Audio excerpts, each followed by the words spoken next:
Can you all hear me now? Yes. Yes, please. Yes, please.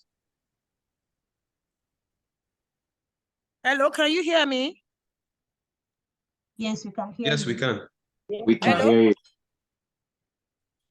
Can you all hear me? My God. Yes, you can be heard, madam. Yes, we can hear you. Ma. Hello, can you hear me? Yes, we can hear you. We can hear you, please. We can hear you. Hello, everyone. Good afternoon. Okay, great. Since you can hear me, I want to welcome you to this great event. Today, we are celebrating Clean Air for Blue Skies. And I want to say a big thank you to all of you who are participating, and most especially to our speakers today who are joining us from across the world. We want to say a big thank you for joining us, and we are eager to hear from you. My name is Titi Lokpe Ngozi Akosa. I am the Executive Director of Center for 21st Century Issues. I am one of the organizations organizing this event. We have other organizations with me here who are also collaborating with us to have this event.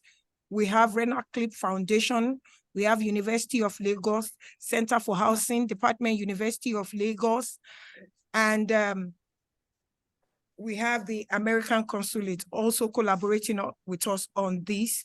I want to welcome you once again. And as we start, we're having our moderators. We have two moderators, Professor Taibat Lawansin and Ms. Fumi Eyeibo. They will take over from me.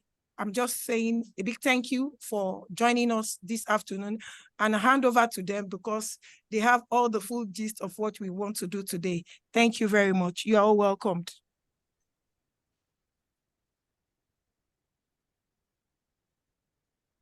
All right.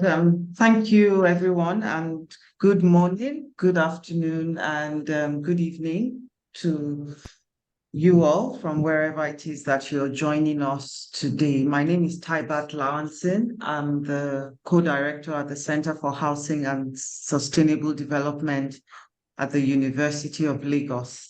And I welcome you to this webinar on promoting clean air in Nigeria, a call for collaborative awareness and action.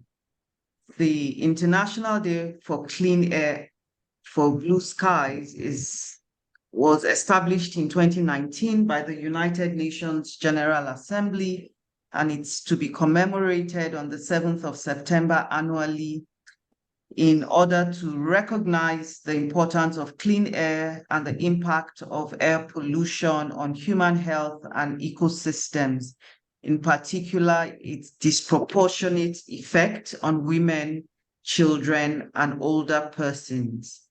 Today's webinar creates an opportunity for us to really look at how air pollution is affecting us as a country and in the city. And we have a wide array of experts and practitioners who will share their experiences with us and walk us through some of the work that is being done in Nigeria to combat this challenge of air pollution.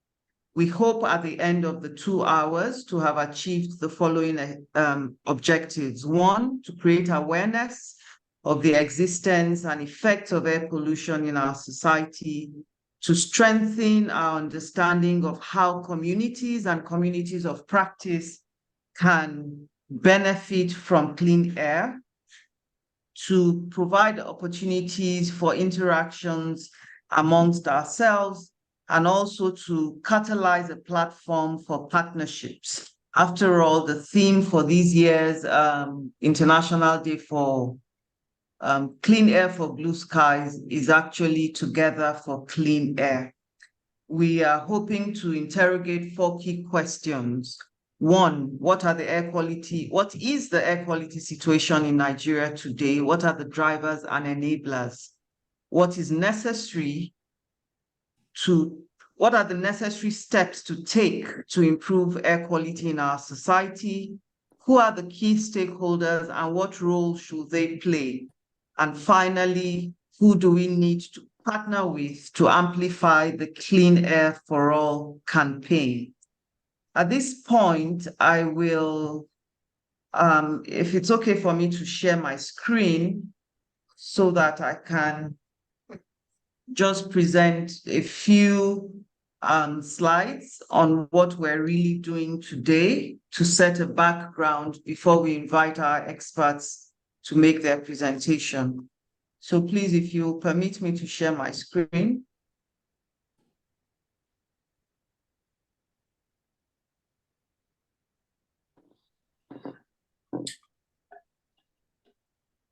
If you can stop sharing the slide and then permit me to share my screen.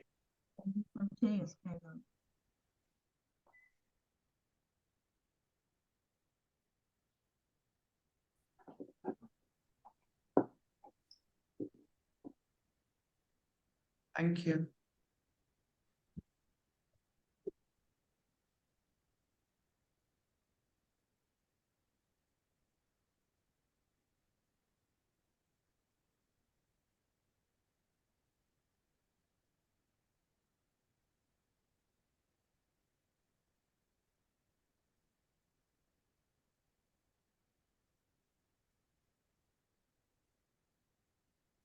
All right. By way of introduction, we know that air pollution is a critical global issue affecting the quality of the air we breathe.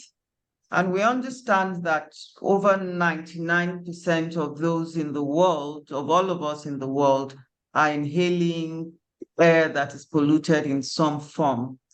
In Nigeria, it has become a really pressing issue, especially in urban areas where we have the density of human population and activities that perhaps are inimical to good air quality. In Lagos, the rapid urbanization and industrialization of the city has led to increased emissions of particulate matter, volatile organic compounds, and other pollutants. We find that in Lagos, we find that Nigeria ranks 18th on the world's most polluted, Nigeria ranks 18th on the world's most polluted countries in the world, with the particulate matter concentration being close to 9 times above the recommended WHO values. The city has also recorded levels of air pollution comparable to some of the most polluted cities in the world. And in Lagos, we see that road transportation is one of the biggest causes of air pollution, followed by construction and our location as a low-lying area with a lot of sand and sand dredging.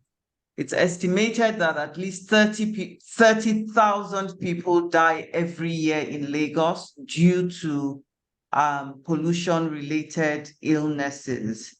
And the economic cost of this is estimated at about $2.1 billion, which is approximately 2% of the state's GDP.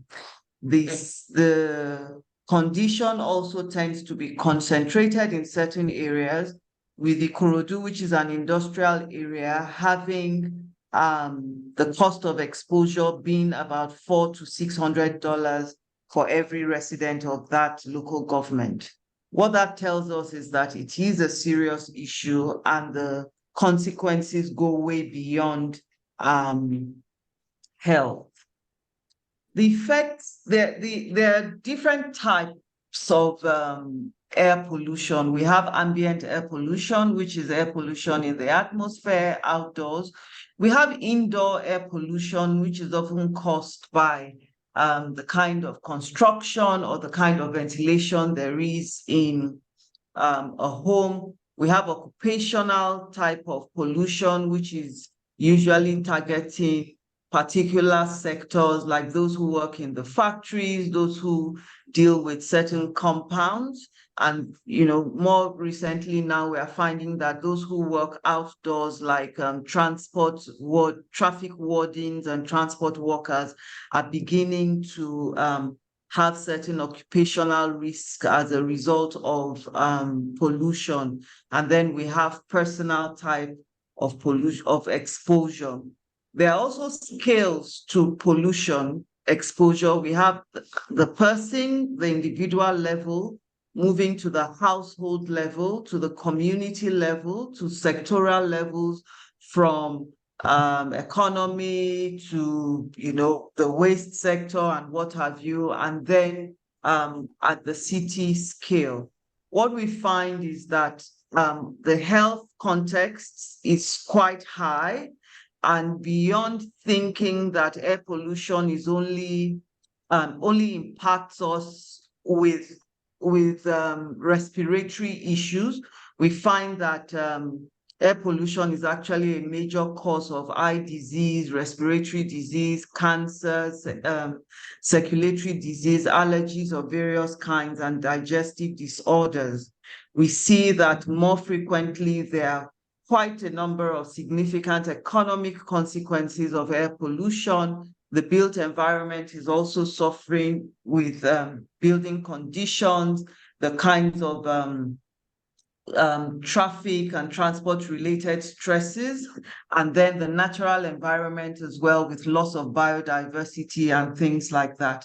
And more frequently, we're finding that the impacts of climate change are becoming quite exacerbated as a result of pollution.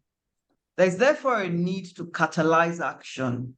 And we find that current approaches are insufficient, and that because of the multidisciplinary impact, there is a need for us to take more action and to take urgent action. Martina Otto tells us that just as reducing air pollution is key to improving human health, it is also key to tackling the triple planetary crisis of climate change, nature and biodiversity loss, and pollution and waste, as well as helping us achieve several sustainable development goals. As we move closer to the target of 2030, it becomes more important for us to really pay attention to these issues. And just today in the UN briefing on the International Day of Clean Air for Blue Skies, the UN Secretary General Antonio Guterres tells us that together we must accelerate a just and equitable transition away from fossil fuels towards clean energy, while ensuring that no one is left behind. And it is in light of that that we have set the agenda for this meeting, where we're going to be interrogating these 4 questions. The UN Secretary General tells us that our air is a common good and a common responsibility. And let's work together to clean it up, to protect health and leave a healthy planet for our generations to come. So what we're really doing today is to look at how we're going to go about, that task that has been given to us, to think about how to push for the future generations to enjoy clean air. And we have 3 speakers who will be doing justice to that. They'll be speaking briefly from their wealth of experience. The first speaker is Professor Jimmy Adekoke, who is currently a senior advisor with the Climate Change and Green Growth Department of the African Development Bank Group.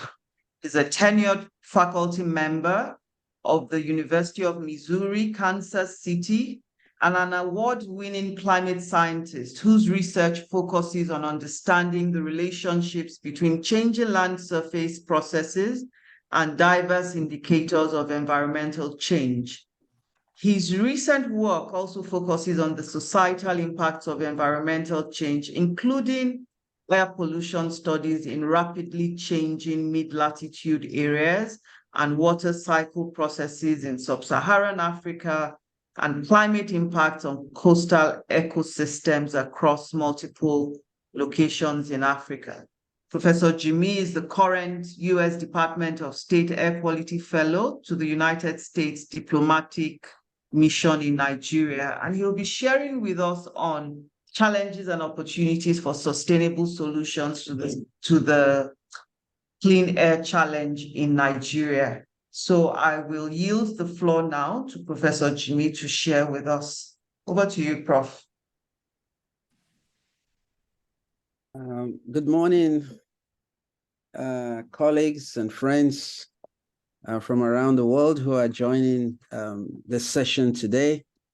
It's a little after 6 a.m. here in Kansas City, but I am delighted.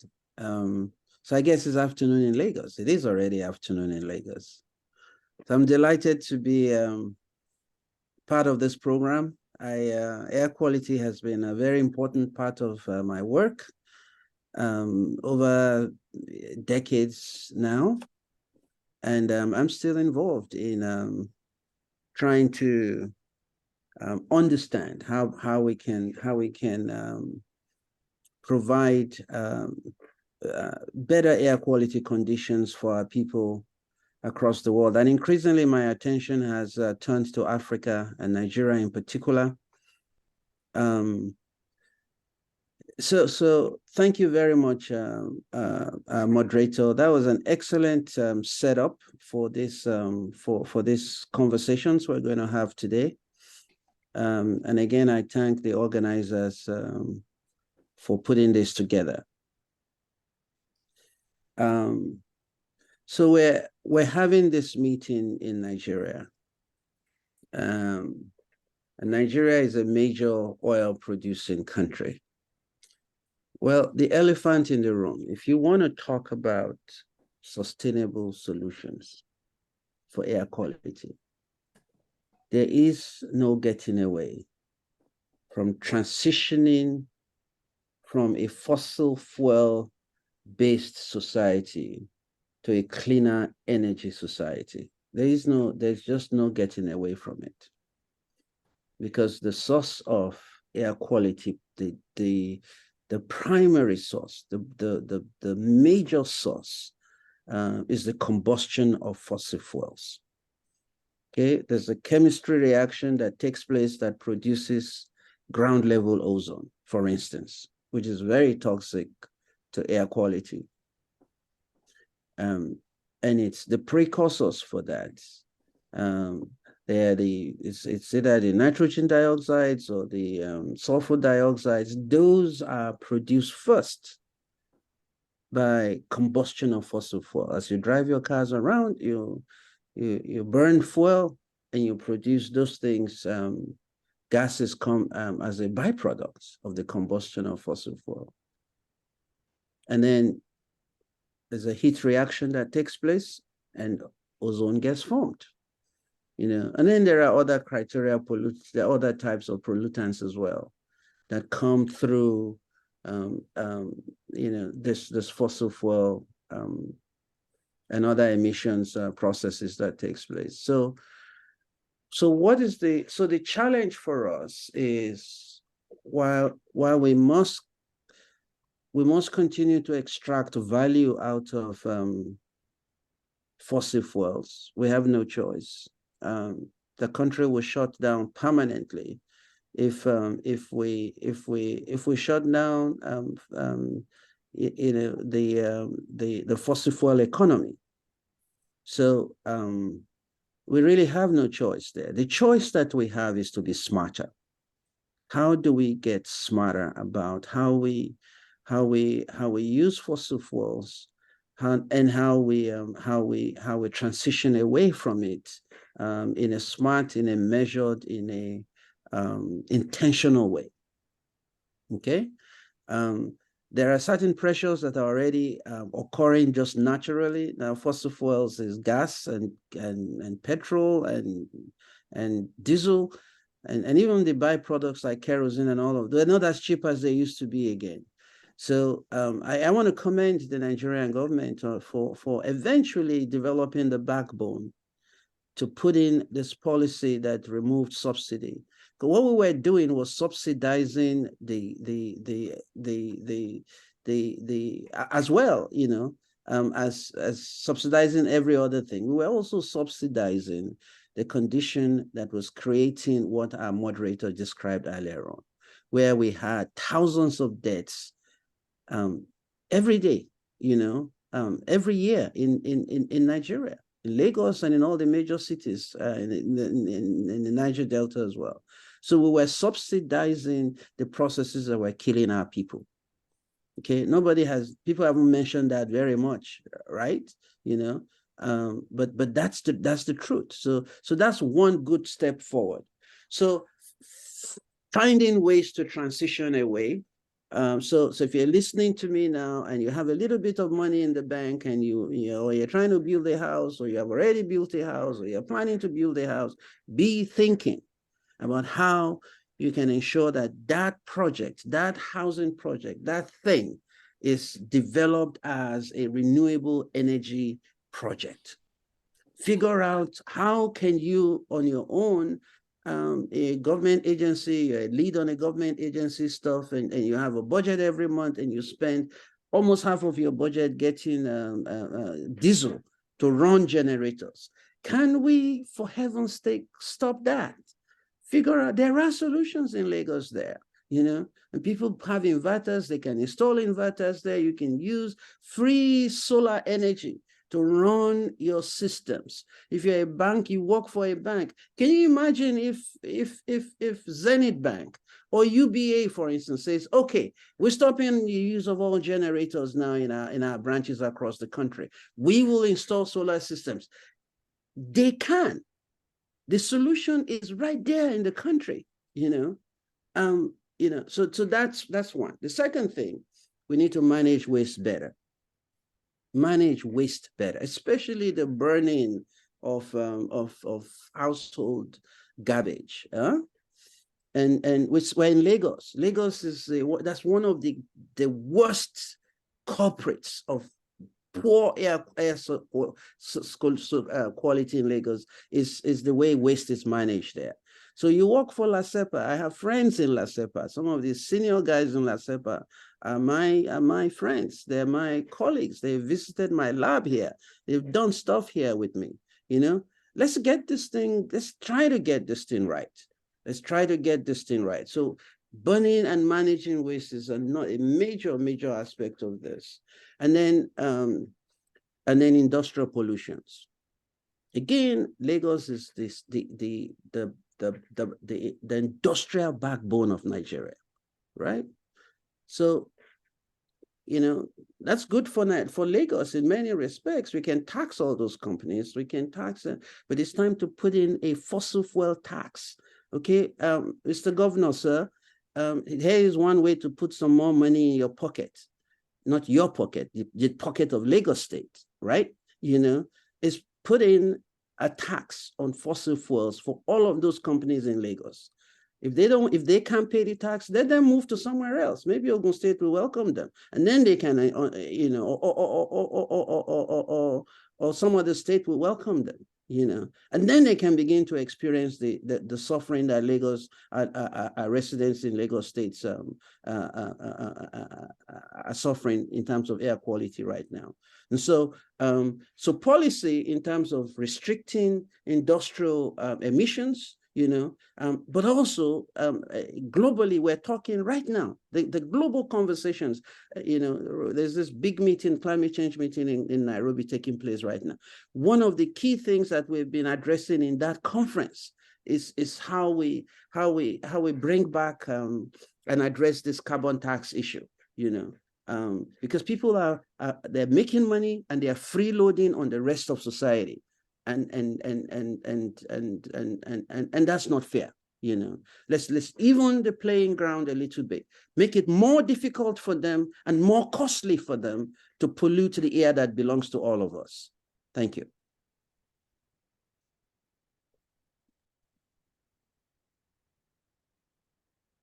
Excellent, Prof. Thank you. You've really thrown the gauntlet down, highlighting that we really need to be smart and intentional about transiting from cleaner energy, and policy action is required. And also those who are benefiting economically have to pay through their pockets.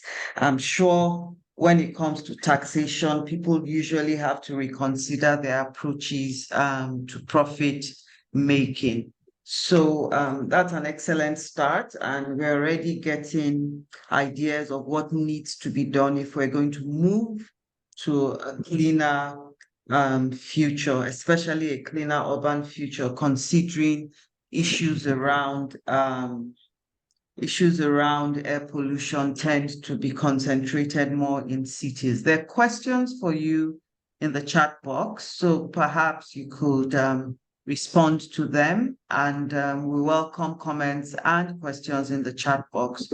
The participants will have an opportunity to speak at some point in the coming minutes. So now we go on to our next speaker. Our next speaker is Dr. Rose Alani, who's an associate professor at the University of Lagos. She has 17 years teaching and research experience in environmental and analytical chemistry. She's a trained analyst under the Canadian Association for Environmental Analytical Laboratories, and she is involved in various air pollution, climate change, and environmental sustainability studies. Her research interests cover soil and water pollution monitoring, modeling, ecological hazard and risk assessments, as well as research tools for the determination of contaminant distribution, especially those influenced by carbon production dynamics, as well as the monitoring and modeling of Nigerian air quality for health risks due to gaseous particulates and persistent organic pollutants. Dr. Rose will be speaking to us on reimagining progress and Nigeria's pathway to cleaner air. And I'm sure she'll be building on the very provocative start that Professor Jimmy has given us. Over to you, Dr. Rose.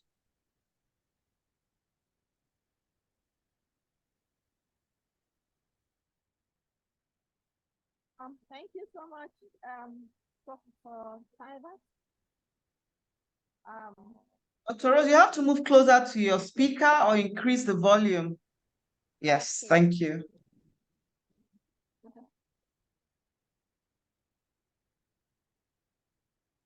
Is that okay?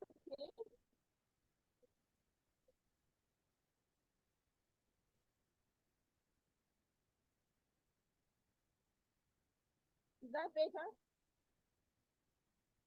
You're still sounding quite faint. You're still sounding quite faint.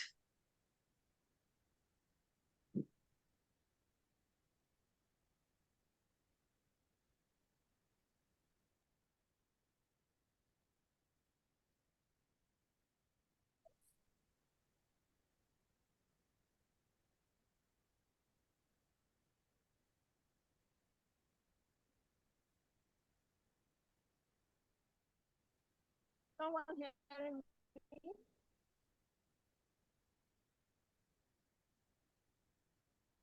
Hello. Yes, it's better now. Please go ahead.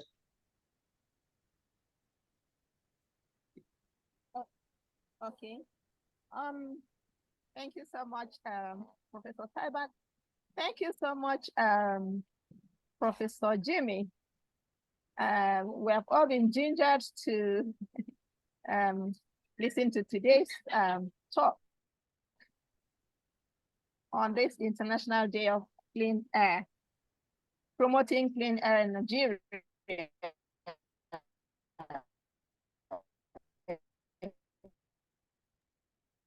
Dr. Rose, perhaps you can switch off your video because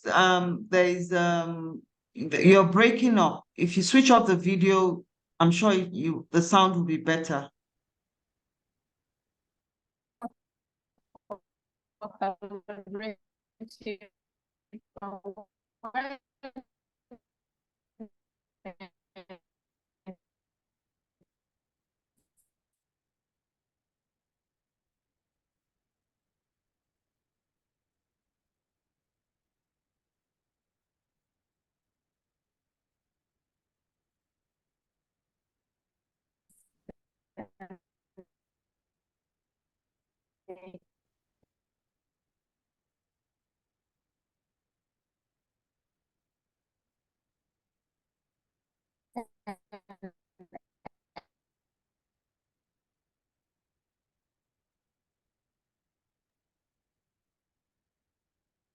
So Rose,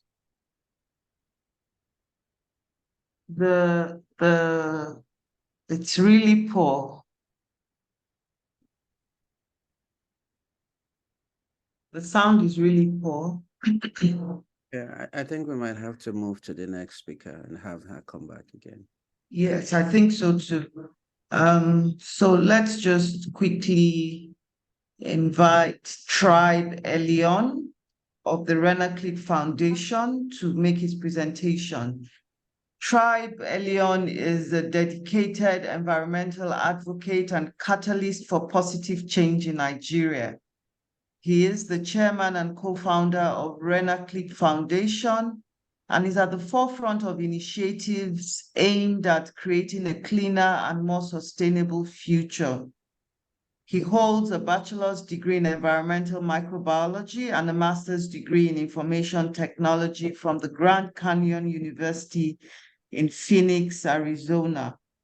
With a global perspective and a wealth of knowledge at his disposal, Tribe has forged impactful partnerships and garnered extensive work experience with renowned international NGOs such as Clean Up the World and Plant for the Planet.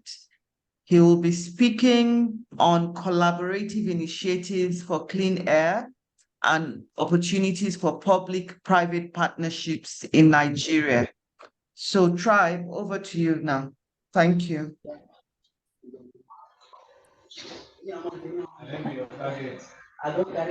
Good morning, everybody.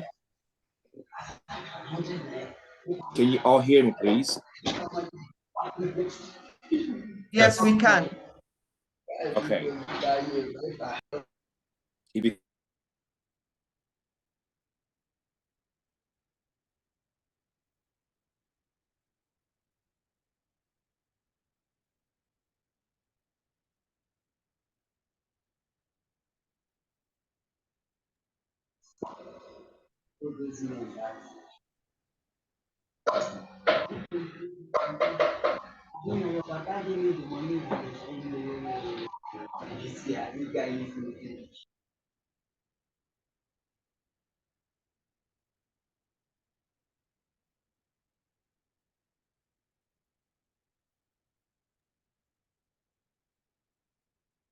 One hear him.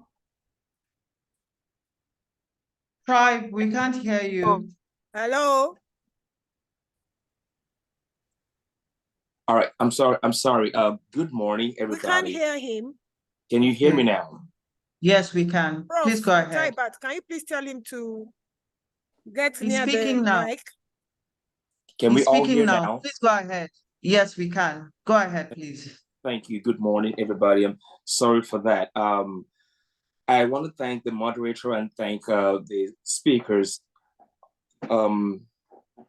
We all know my title today, I'm talking on the collaborative initiative for cleaner air in Nigeria. And so I'm not going to take much time. I'm just going to breeze in through, and then I can send the PowerPoint presentation. And if we have questions, I would welcome all the questions.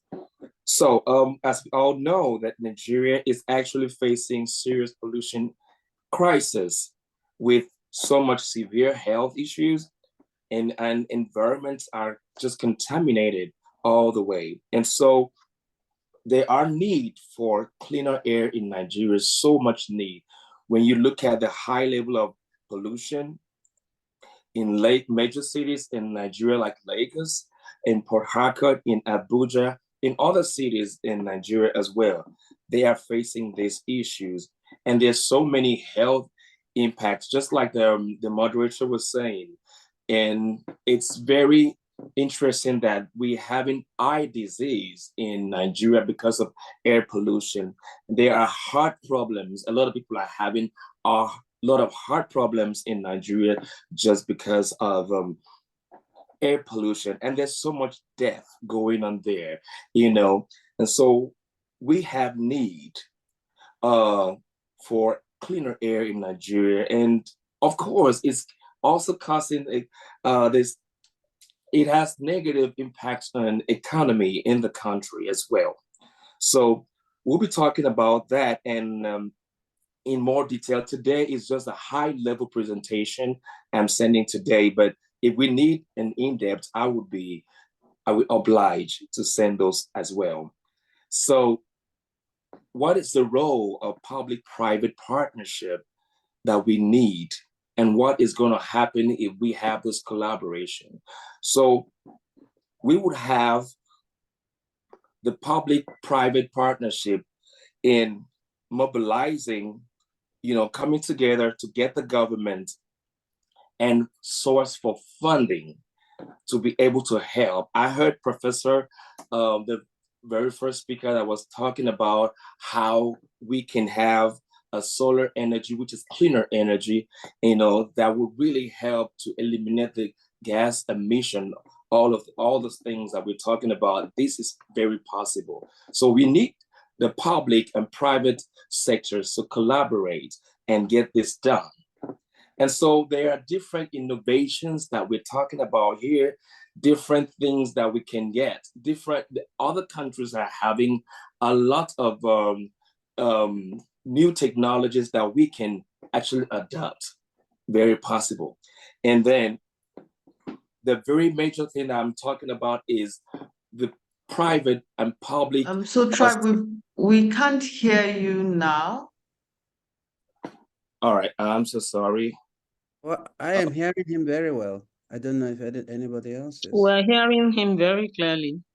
I hear him well. He's good. Yeah, I can Okay, hear him so very clearly. Yes, we can hear him. We are hearing him very clearly. Thank you very much.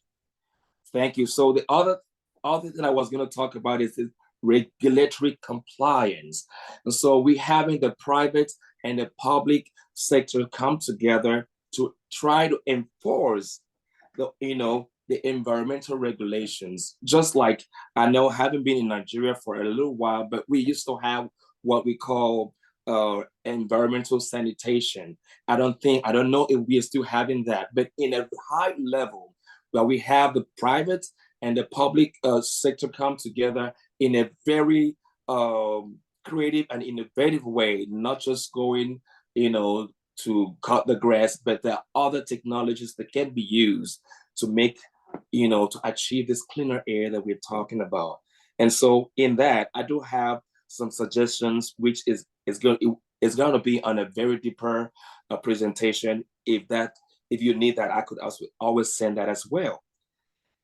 And so we're moving to the successful initiatives in Nigeria. What could be the outcome of that? And how do we achieve that? Even in clean cooking, we can have that. We have so many things to do that we can clean up our air and make sure that we have good health. It's very important that you can't even have the economy, you can't even enjoy a good economy if you don't have a good health at all. So, and we control our waste management. Very important that we need to know how we manage our waste. All this waste disposal, this is one of the causes of this air that we're talking about, the bad air that we have. So like I said, I have a lot in Renaclip Foundation. We have a lot of detailed presentation that we could send that might help maybe present that to the government, to the private sectors. Maybe they would see the need for a cleaner air in Nigeria. Also, we talk about urban transportation, and it is not too smart for everybody to drive their private cars on the street of Lagos or street of Nigeria. I mean, we would encourage, I mean, public transportation that is very clean, like the train system, like the public buses and things like that, that would really help. Even in some countries, they do have cable cars that are very clean, that they use solar energy to drive that. And so, and we also have electric cars in the United States of America here. We have a lot of electric cars, you know, that people can use. You charge the car and then you drive for some days and then you charge it again in your house. Those things are very possible. This will cut down the carbon emission that we're talking about. And to the next slide, what are the challenges? We do have a lot of challenges in the country. We do not have, I'm telling you, we do not have a robust regulatory framework that is working. We do not have those set up governments enforce regulations that would, like the professor said, for a bank to be burning the carbon every time, if they start to tax them, if there's a tax on that, they would look for a better solution. Either they relocate or they look for a solution that will clean up our air. And then capacity building, we're talking about here in educating the public, giving awareness. A lot of people don't even know, they don't believe on this at all. They don't believe that they are the waste management can control the air that we breathe. They don't believe, you know, so we should sensitize the public, the community, and then you know, maybe in school and all different kinds of way that we do. I know Renaclip does those kind of stuff so far, and I would implore us to do more of sensitization and making people to be aware of the causes, the effects of air pollution. Also, being transparent. Transparency and accountability is very key. For a country like Nigeria, we know Nigerians are smart, but we want Nigeria to be better, not just be smart, to be better and to be better for themselves. So accountability, you see your neighbor, you see, it starts from the grassroots. It's not just always the government. It starts from the grassroots. You see your neighbor dispose things, you know, do things. You got to talk to the person. You got to say it to the person. If you don't say it, then who will? So it starts from the grassroots before we reach the government. The government has a role to play, and then the private sectors have a role to play, and individuals, the community also has a role to play when it comes to cleaner air in Nigeria. And so the way forward, well, is almost the same thing we're talking about here. We need to develop at all times, that partnership, public-private partnership is very key. Sometimes the governments do not have the initiatives, but private sectors do have that innovations and creativity to pitch to the government, and then there'll be collaboration. And then looking at the international support as well, you know, we have a lot of support that we need to, you know, reach out to. I know in America here, in Chicago here, they're asking us, you know, to transition from using the normal electric that we have here, but to go solar. And the government is actually paying people money to go on solar. But I know it's possible for us to have these collaborations, and there are companies that are ready to partner with the private or public sector to get that done in Nigeria. It's just to find the right thing, the right people, and the right resources. That's what we need.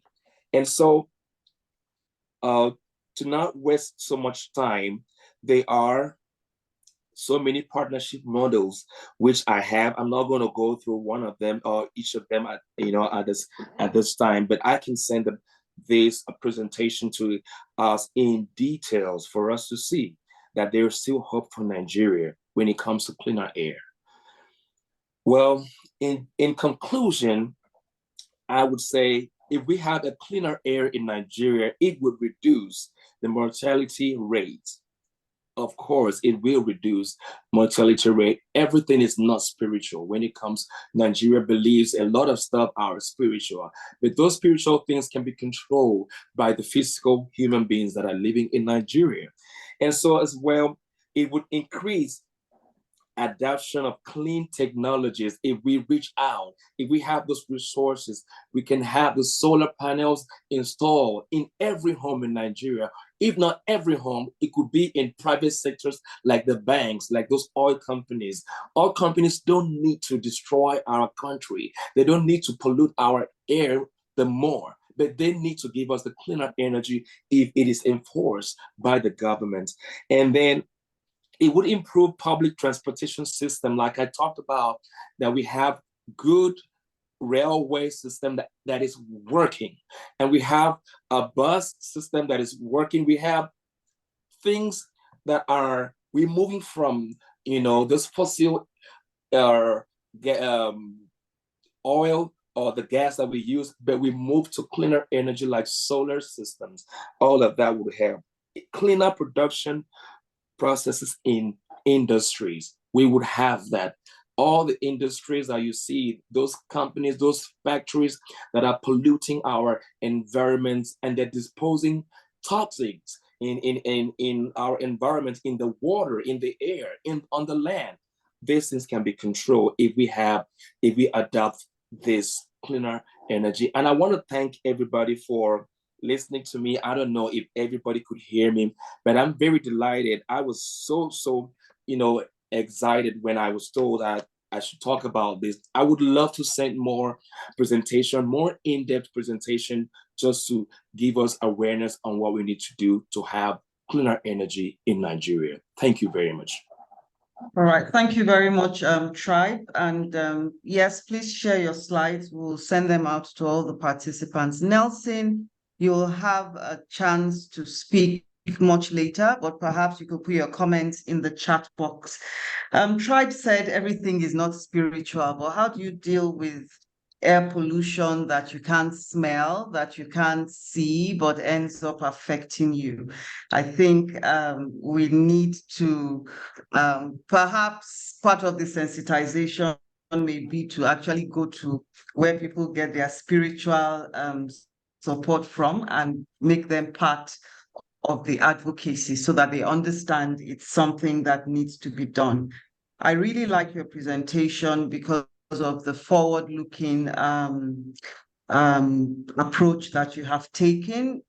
You've told us about opportunities for partnership, and the benefits include resource mobilization, innovation, efficiency, and regulatory compliance, which is fantastic.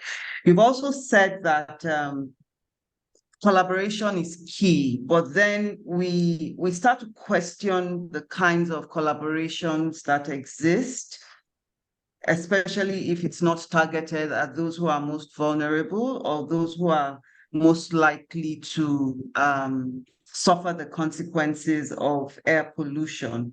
So perhaps the other I'm sure during the panel discussion, these issues will be discussed. Issues around how do we conceptualize these general approaches and guidelines and recommendations that you have given. How do we contextualize it to the very political, very complex society we find ourselves in Nigeria? So I'll now invite Dr. Rose. I hope your internet is behaving. We just get some days like that. And so that you can share your thoughts and your work with regards to reimagining progress on Nigeria's path to clean air. Tribe, if you could stop sharing. Okay, so over to you, Dr. Rose.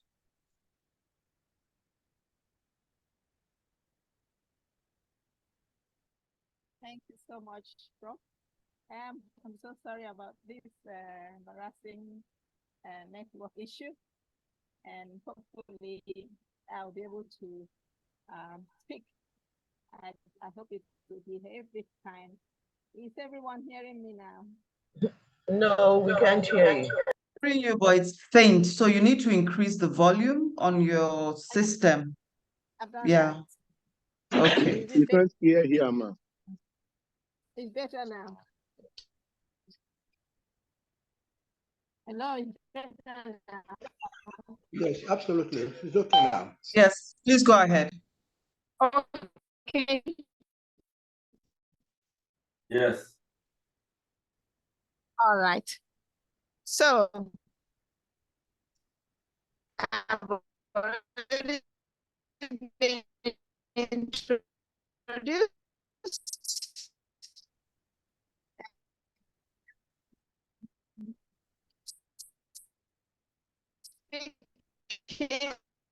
On reimagining progress, Nigeria's path to clean air. From Air Quality Monitoring Research Group of the University of Lagos. Please can you move the slide for me?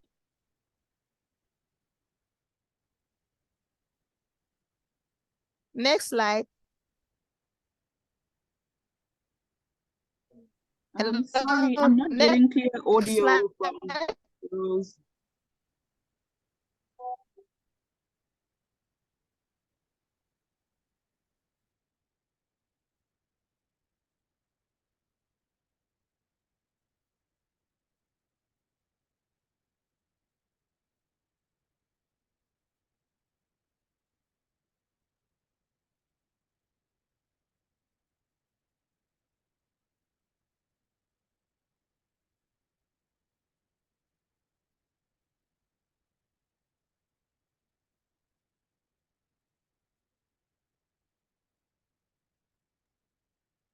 I'm afraid the internet in Dr. Rosie's side is really poor.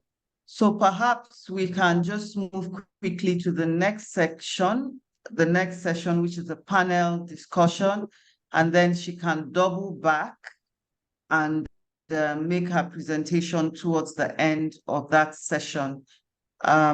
So at this point, I would like to thank everyone for listening so far, and then hand over to Ms. Fumi Eyeoyibo to anchor the rest of the program.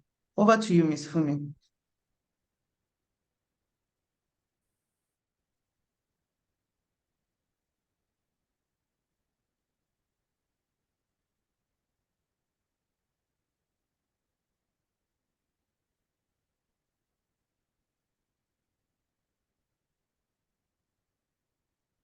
Fumi, you're muted if you've started speaking. So that next.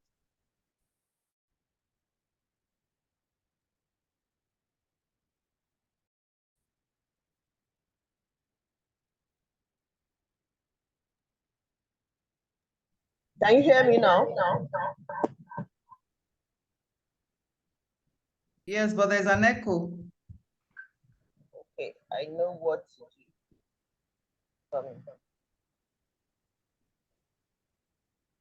All right.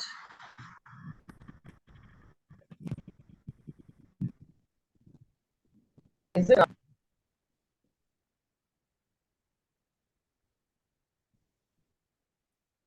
Can you hear me?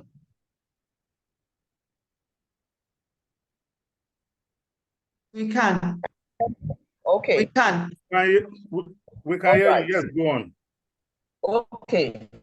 Yes, advice is so Tyler Lawansing for a very good job that you have done in the first segment of this program. And thank you to the resource persons that have spoken to us about this very important topic. You know, Here past Lagos State Professor Akin Abayomi, that really struck me, some time back. He said, you can avoid people, but you cannot avoid the breeze. We all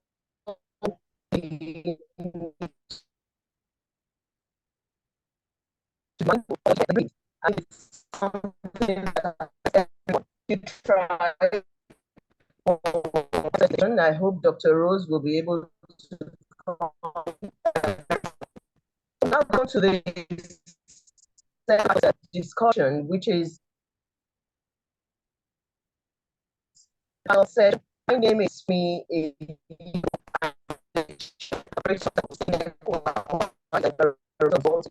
based here in Lagos. We cover research related to climate change and also coastal within the public civil society sectors of Nigeria in the last 30 years. And it's my pleasure to moderate this session. To kick off this session, we would have someone give us a presentation in the of Google. You would actually start off this presentation.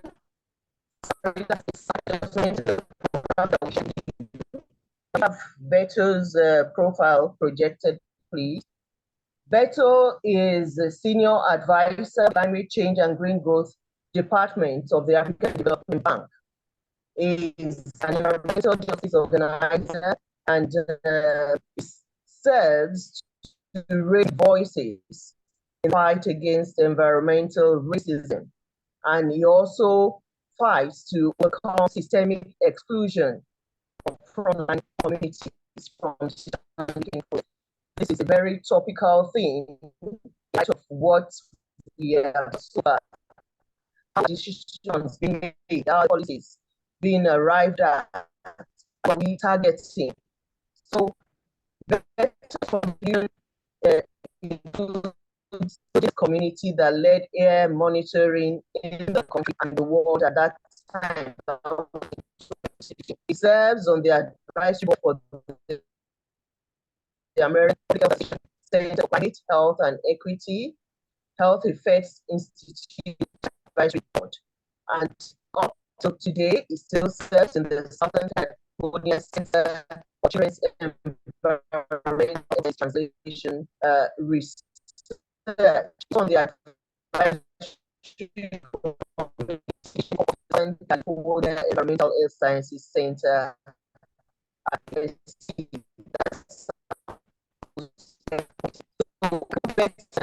To us and to stand on this very important looking at leveraging partnerships than Beto. Over to you.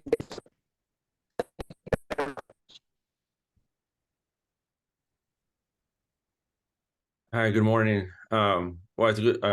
I'm at 7 a.m. here in the United States, and I guess it's 1 p.m. there in Lagos. So good morning, everyone. So I'm just gonna share my screen here. Can you give me sharing options? I have some slides, please.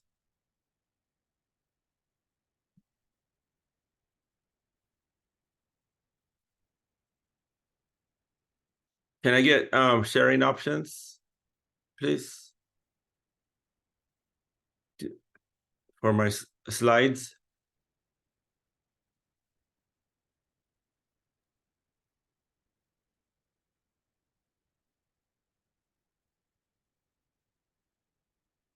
Can I share my slides? Yeah, you can share now. Okay, thank you. Where'd it go?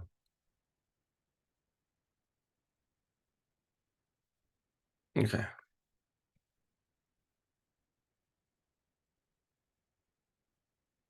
Here we go.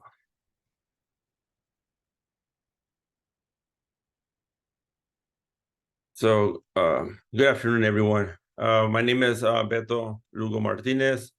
I'm an environmental justice organizer in the United States.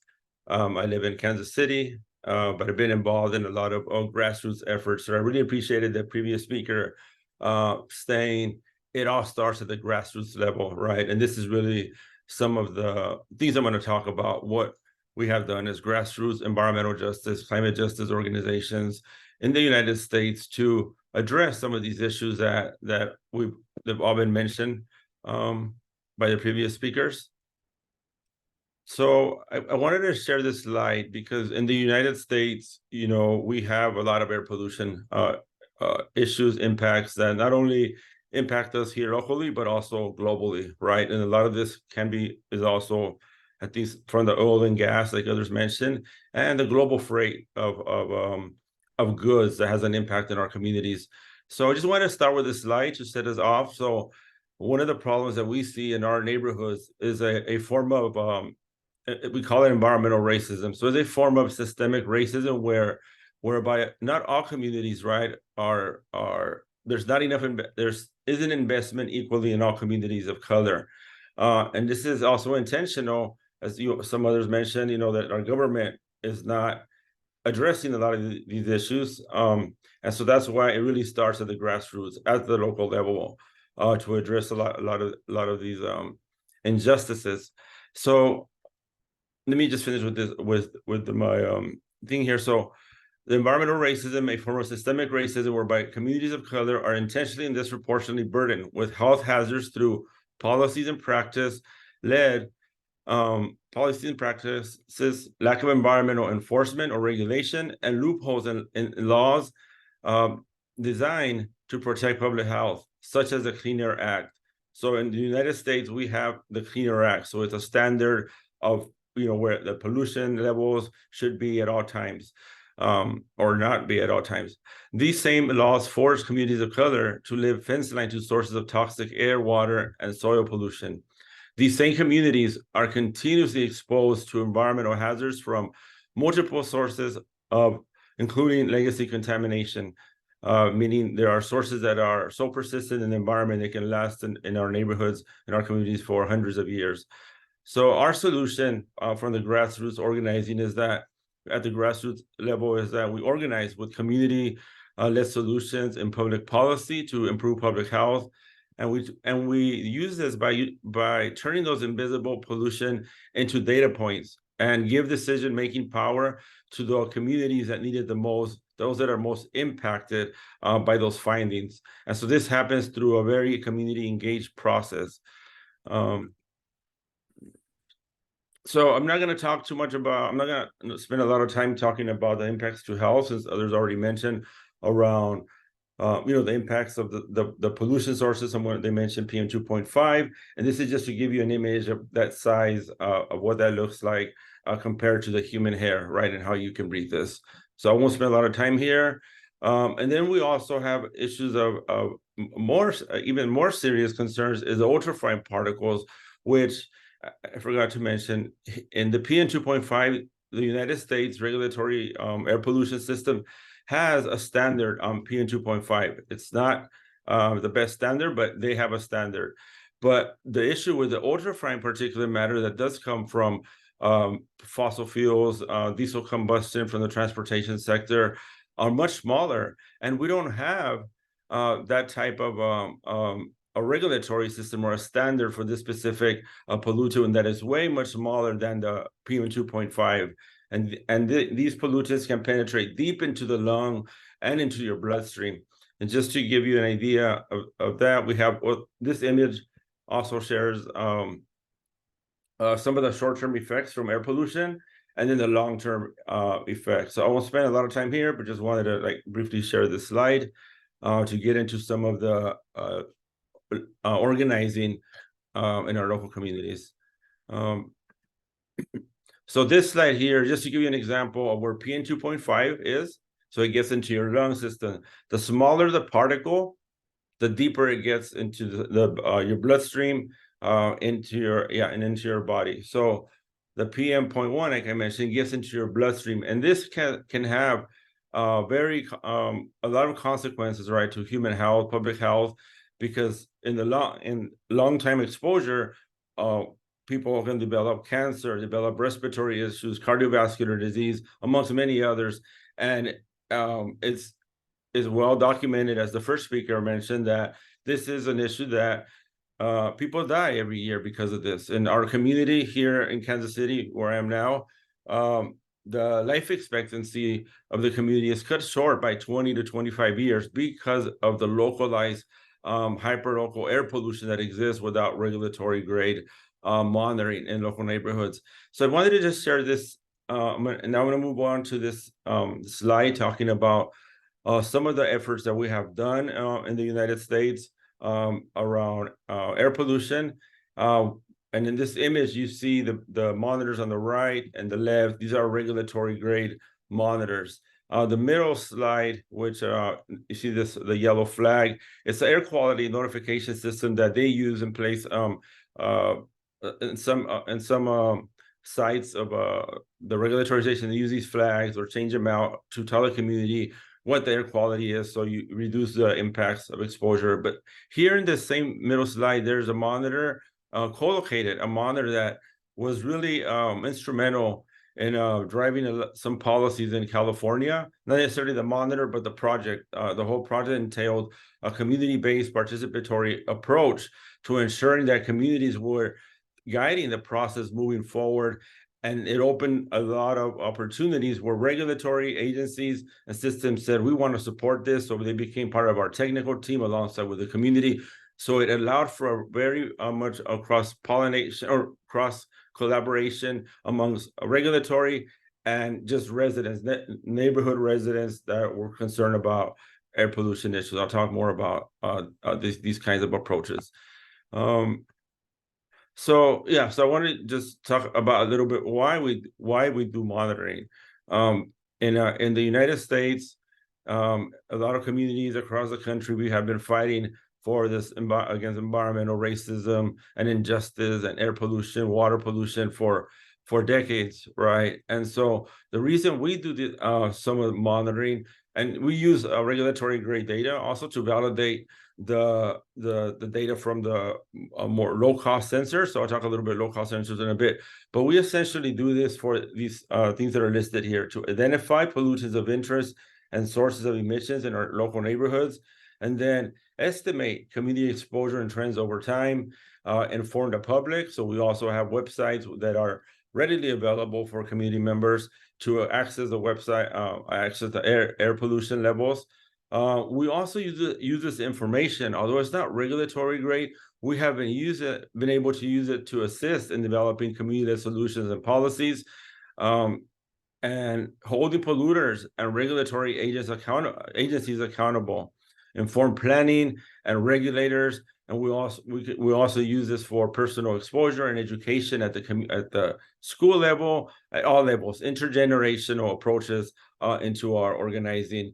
And so the other one is just community science, which I'll get into in a bit, and how it's also very useful for health studies, research studies that actually community-led research is integrated into academic practice. And that is huge for our communities because we are the experts. We are the ones that are suffering with all the injustices, all the health issues in our local neighborhoods that have been disregarded by our local government as a priority. And we call those communities sacrifice zones because we are literally sacrificed for the profits of big companies, oil and gas and coal plants in our community.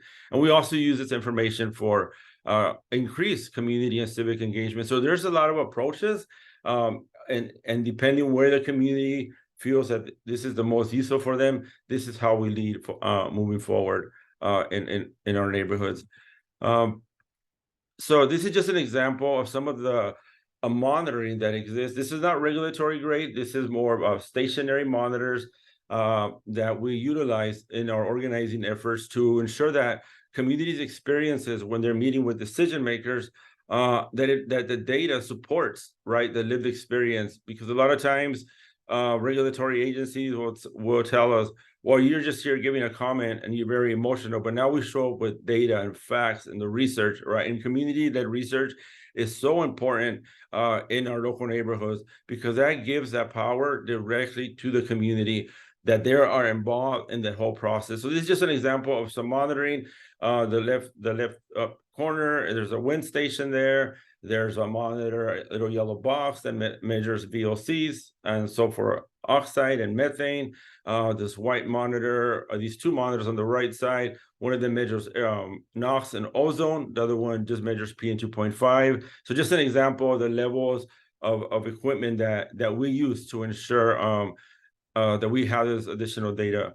And then I want to also highlight, in the United States, there's a lot of issues and a lot of concerns about, the fugitive emissions behind the fence line of a facility. And I show this photo because this is really a lived experience, right? Something that I experienced, growing up. Grew up next to a petrochemical facility. As you can see on the right side there, there's the vehicle, that's my mother, and behind that is a facility which was very active. You can see the vessels and the containers and all that above ground containers were right in the corner. And so this was very harmful for our community, for our family, because we just live steps away from it, right? Every day, just chemicals in the air, pesticides. That's what they would formulate there. So it causes a lot of harm to our neighborhood. So I show this photo because when do fence line monitoring is really trying to get as close as possible to the source of pollution. But there was no fence line monitoring, no regulatory monitoring when this facility was there. It's happened because of organizing, a lot of efforts, that finally we got it to shut down in 2000. And like I said, my mother's here is 1988. This was operating until 2000. We shut it down in 2000.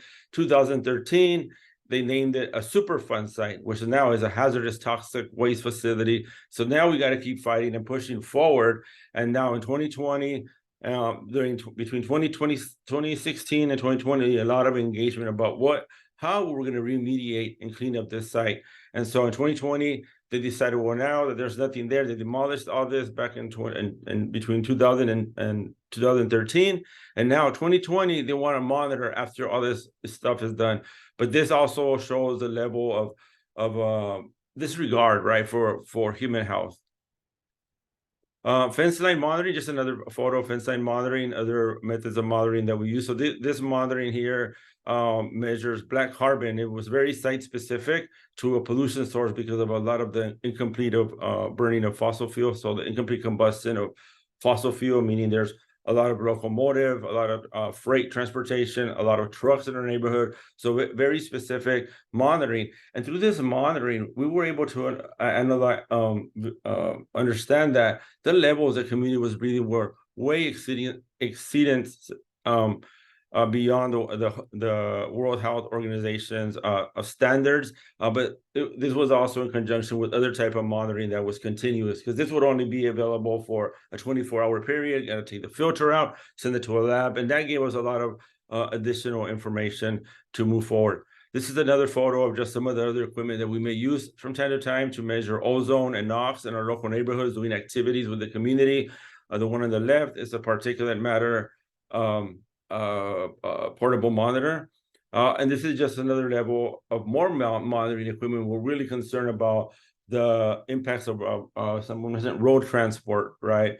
And the transportation of goods movements in our neighborhood. So here we are doing a truck count. Have all these different equipments to measure NOx, measure ozone, measure black carbon, ultrafine. So we just sometimes have to get very sophisticated because our government is not going to be the one doing this. So we need to come up with our own solutions and our own research questions sometimes and move forward and not wait for inaction from academics or government.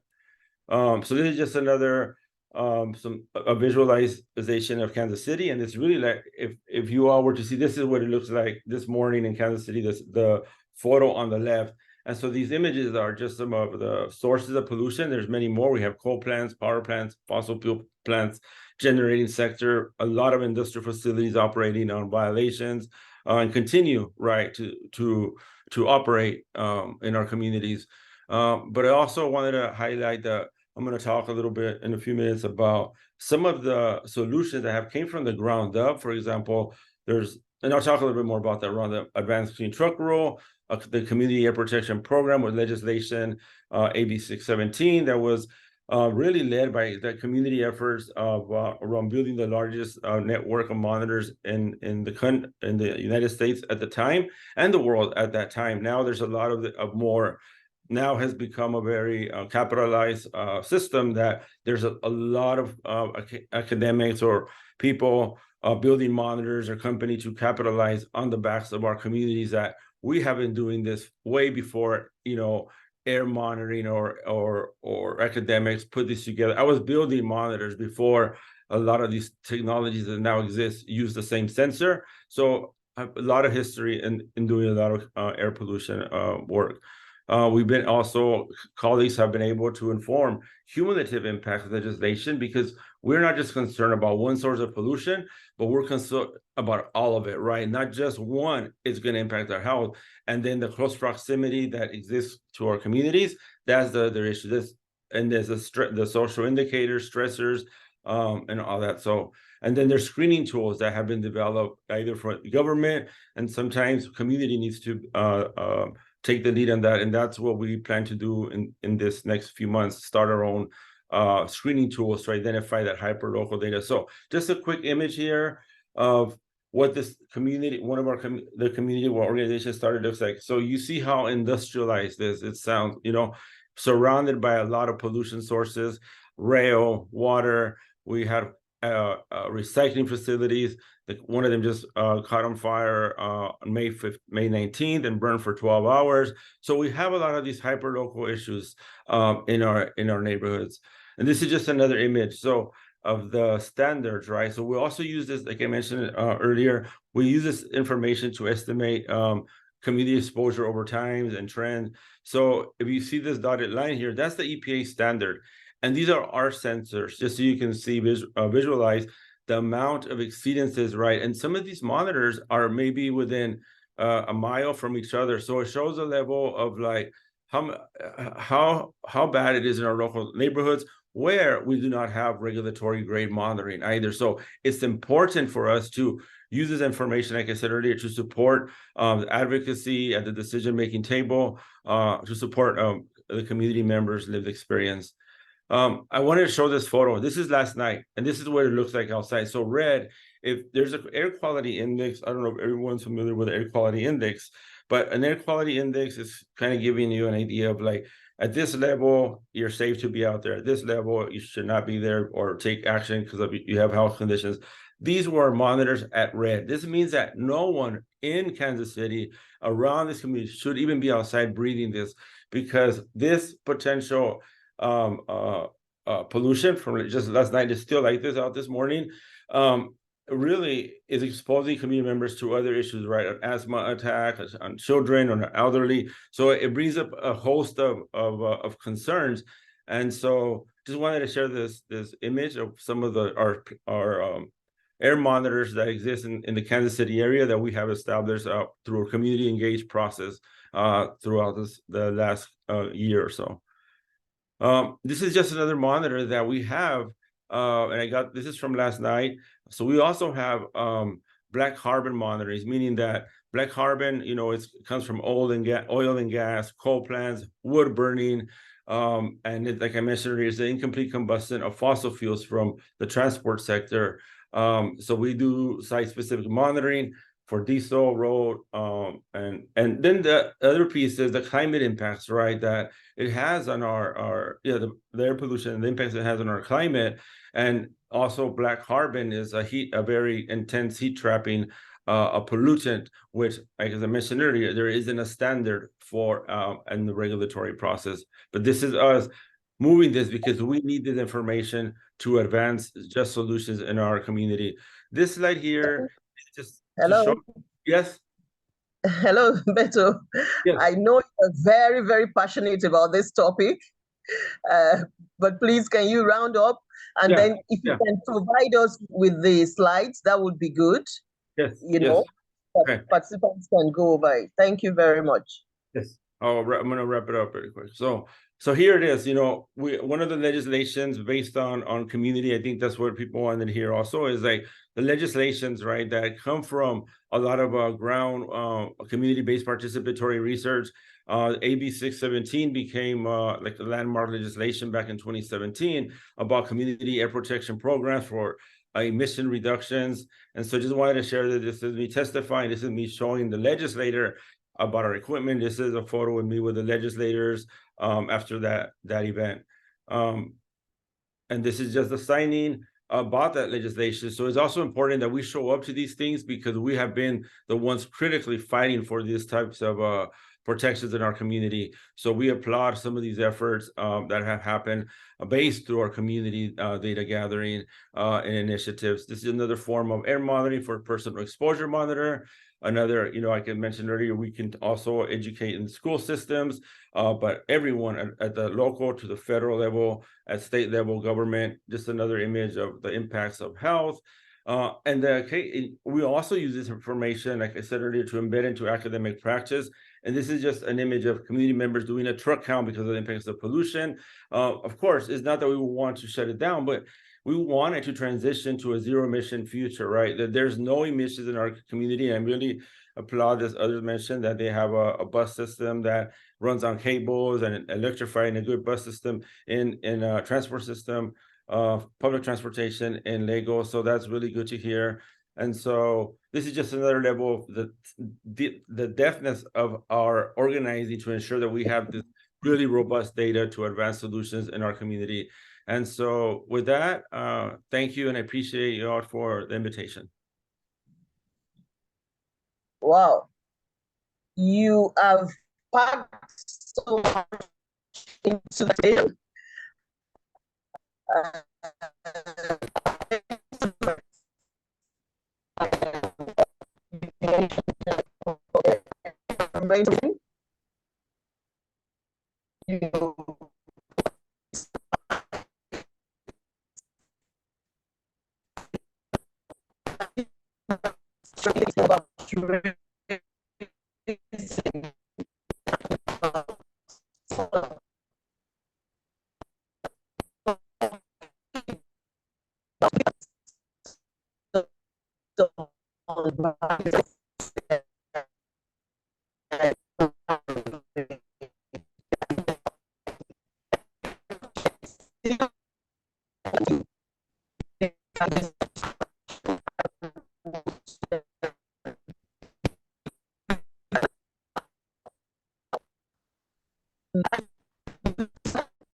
Yeah, for me, this is not working at all.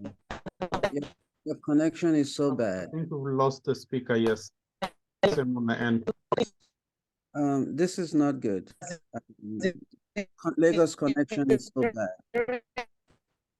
I am here, but I don't know if there was a question referred to me, so I can't really tell. If you want to drop it. No, it's not good. I think They might understand the cameras off. Yeah, the connection is so bad from the somebody has to decide what to do here. But I have to leave now. I have to leave now, so I'm leaving. Thank you.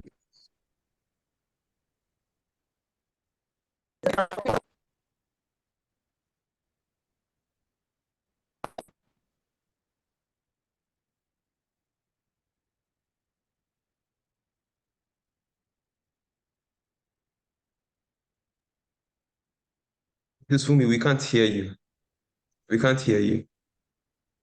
I guess the network is poor.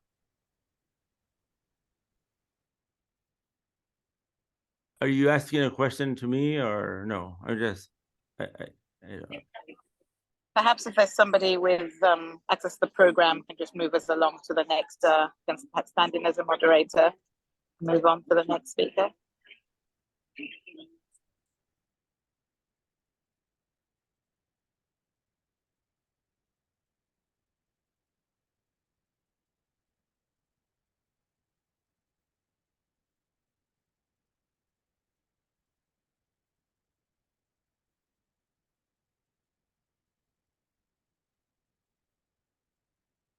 Yeah.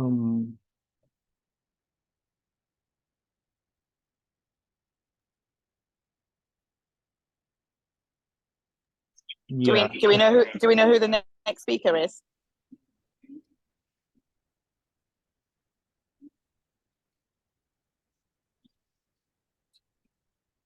Are there any of the other speakers still to speak? Then maybe if somebody could mention that they're still to speak. Yeah, Rose didn't speak earlier. I see TT as well. I'm not sure if she's already spoken. And Waziri is here to give his talk as well. I don't know if I can Yes, speak please. now. Hold on, okay. Yeah. Good afternoon. Can everyone hear me? This is Titi Akosa. I will take over for me. Sorry about that. One of the things that we experience. Can you all hear me now? Yes, can hear you. Okay, so sorry about the disruption. It's a network glitch. So Waziri is one of our panel discussants and is an urban doctor. He's an environmental enthusiast. And in February of this year, he completed the Lagos Marathon while measuring air quality while en route. He highlighted the potential for participatory air quality measurement and clean air in Lagos, while also promoting physical activity. Also on the panel, like I mentioned before, we have Titi, and then we also have Beto. So let me start with, is Hill around? Is Kenny's Hill here with us?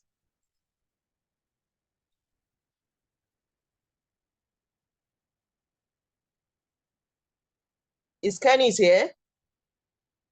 Okay. It is not here because I want to start with what the American Embassy is doing to promote clean air in Lagos, in Nigeria, actually. Is there someone around to speak to that? Okay. I would go on to Titi then to ask, especially following up on the very beautiful and well-articulated presentation that Beto has done just now. Who are the stakeholders in Nigeria?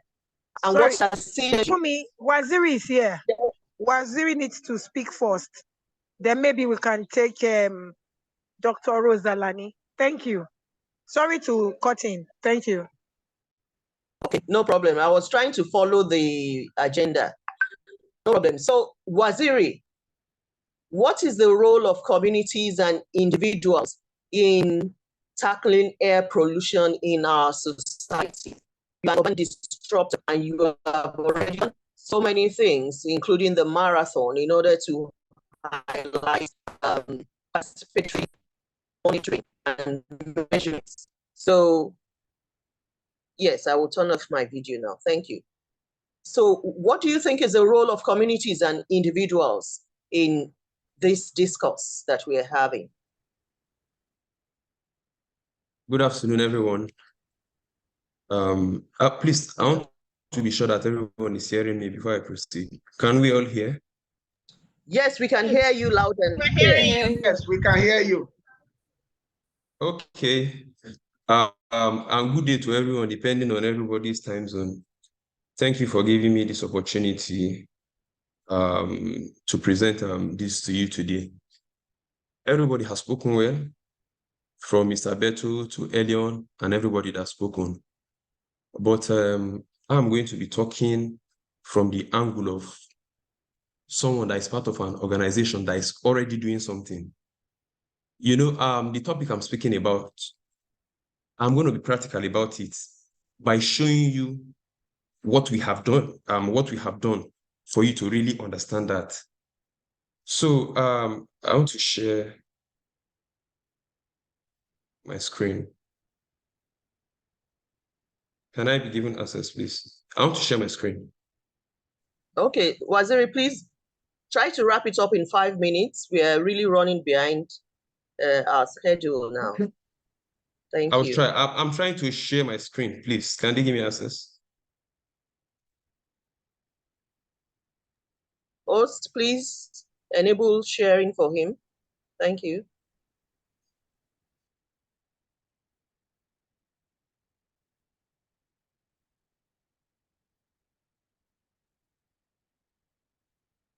Still waiting.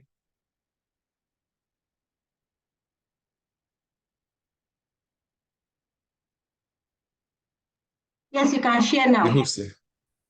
Okay, thank you. Yes.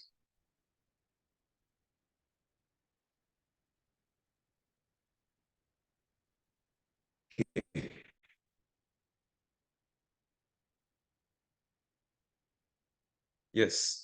So I'm going to start by telling us what Urban Beta is, who the citizens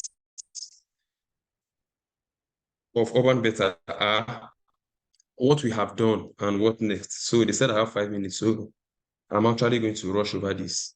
Before I tell you what Urban Beta is, let us answer the question of why reimagine the city? We have to reimagine the city because the urban spaces can either amplify or reduce the health risks that we encounter in our daily urban lives. For example, through urban development that is centered on access to clean air, green public spaces, and safe health housing, natural ecosystems preservation that will preserve biodiversity and reduce exposure to diseases. So by sustainable urban development, we can actually make the city beneficial to us rather than a risk to us. Now to what Urban Beta is. Urban Beta is an Africa-led global urban health practice, collaborative learning and advocacy platform, connecting and mobilizing individuals, communities, and organizations to future-proof health and help-proof the future of cities. And our core principles are being science-based from the process of identifying where to get our data from, to sending out citizen scientists to get the data, and then interpreting these data. So we are science-based, equity-centered, regardless of your religion or your race. You can be part of the Urban Beta team. Youth privilege. All of us, the citizen scientists that came out with that campaign in 2002 are all youths between the ages of 18 and 35. And then it is Africa-led. Of course, that is very evident.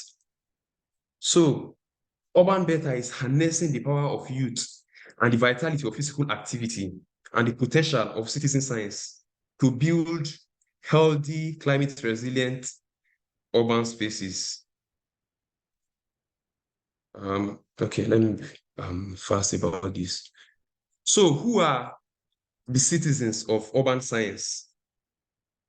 Citizens are citizen scientists that are committed to shaping urban environment for planetary health through the air we breathe, our places, spaces, and the food we eat. We are inspiring by using physical activity to generate data stories about the health, climate risks, and the air we breathe, our places, and our food environments.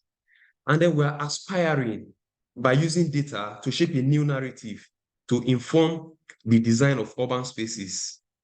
And lastly, we conspire, not conspiring to do bad thing, but we conspire to build a movement to increase the demand for healthy and resilient urban spaces.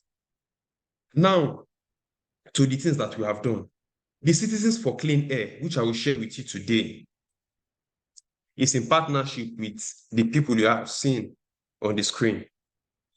Now, the Citizens for Clean Air campaign aims to amplify youth voices with advocacy on air pollution, climate and health, using citizen science data generated by young people. The campaign aims to highlight the existing inadequacies in measurement of air quality within rapidly urbanizing African cities, and the importance of access to healthy public spaces conducive to physical activity, and the crucial role that young people can and should play in developing interventions that shape the urban health for climate resilient city. So now to what we have done, like I said, for you to understand what we are talking about. In 2002, I was part of the cohort of 27 role leaders trained to use air quality sensors, wearable air quality sensors. We then recruited other 400 volunteers to join our runs. From July to September 2022, African citizen scientists, that is, us, the run leaders that were recruited, collected air quality data using sensors while running in 10 plus neighborhoods. In Lagos alone, we ran in 10 neighborhoods. We also took photos and videos of polluting sources like factories, open burning, and power plants. Now, this experiment in evidence advocacy is the first in Africa, using sensors and app to collect data, equipping citizen scientists with advocacy skills, and develop policy prescription for policy changes. In Lagos, as you can see in this slide, these are citizen scientists, the people that we recruited to join us in our data collection processes. This is Iran Ujuelegba, I think. In Lagos, 10 runs were organized across the city on the 17th of September, showcasing the vast urban diversity in Africa's most populous city. But the point was not just to run and not just to collect data, but to apply the data we generated to inform advocacy. This led us to the second workshop, where run leaders looked through the data stories generated, compared their findings to the findings of other run leaders in other parts of the city. We also got a chance to speak to government representatives to hear about the city's plans to tackle air pollution and how youth can play a role. Based on this interaction and experience, with the support of Urban Better, we developed a 2-page brief with 3 points call to action for decision makers, which can be accessed using this QR code. If you can see on your slides, we have a QR code there. And what are these 3 points? 1, Lagos citizens have real-time access to data about the air we breathe. If we listen to what Mr. Beto has said, part of the problems is that citizens don't even have available data to show them the quality of air day to day. And number 2, that young people have a say in the decisions that affect our air and our future. Urban Better has given us the opportunity as youths to speak out, to be members of the society. So, and 3, we noted that Lagos is a climate resilient city that helps and not harms our health. We also used the data to tailor running campaigns we ran in the run-up to, and actually at COP27, where we presented our activities. These summaries and findings. Thank you, Mr. Waziri. Can you summarize what you now feel should be the role of communities and individuals based on a very good experience with Urban Better? Okay. Yes, just a summary of the role of communities and individuals. Like I was saying, the role of communities is to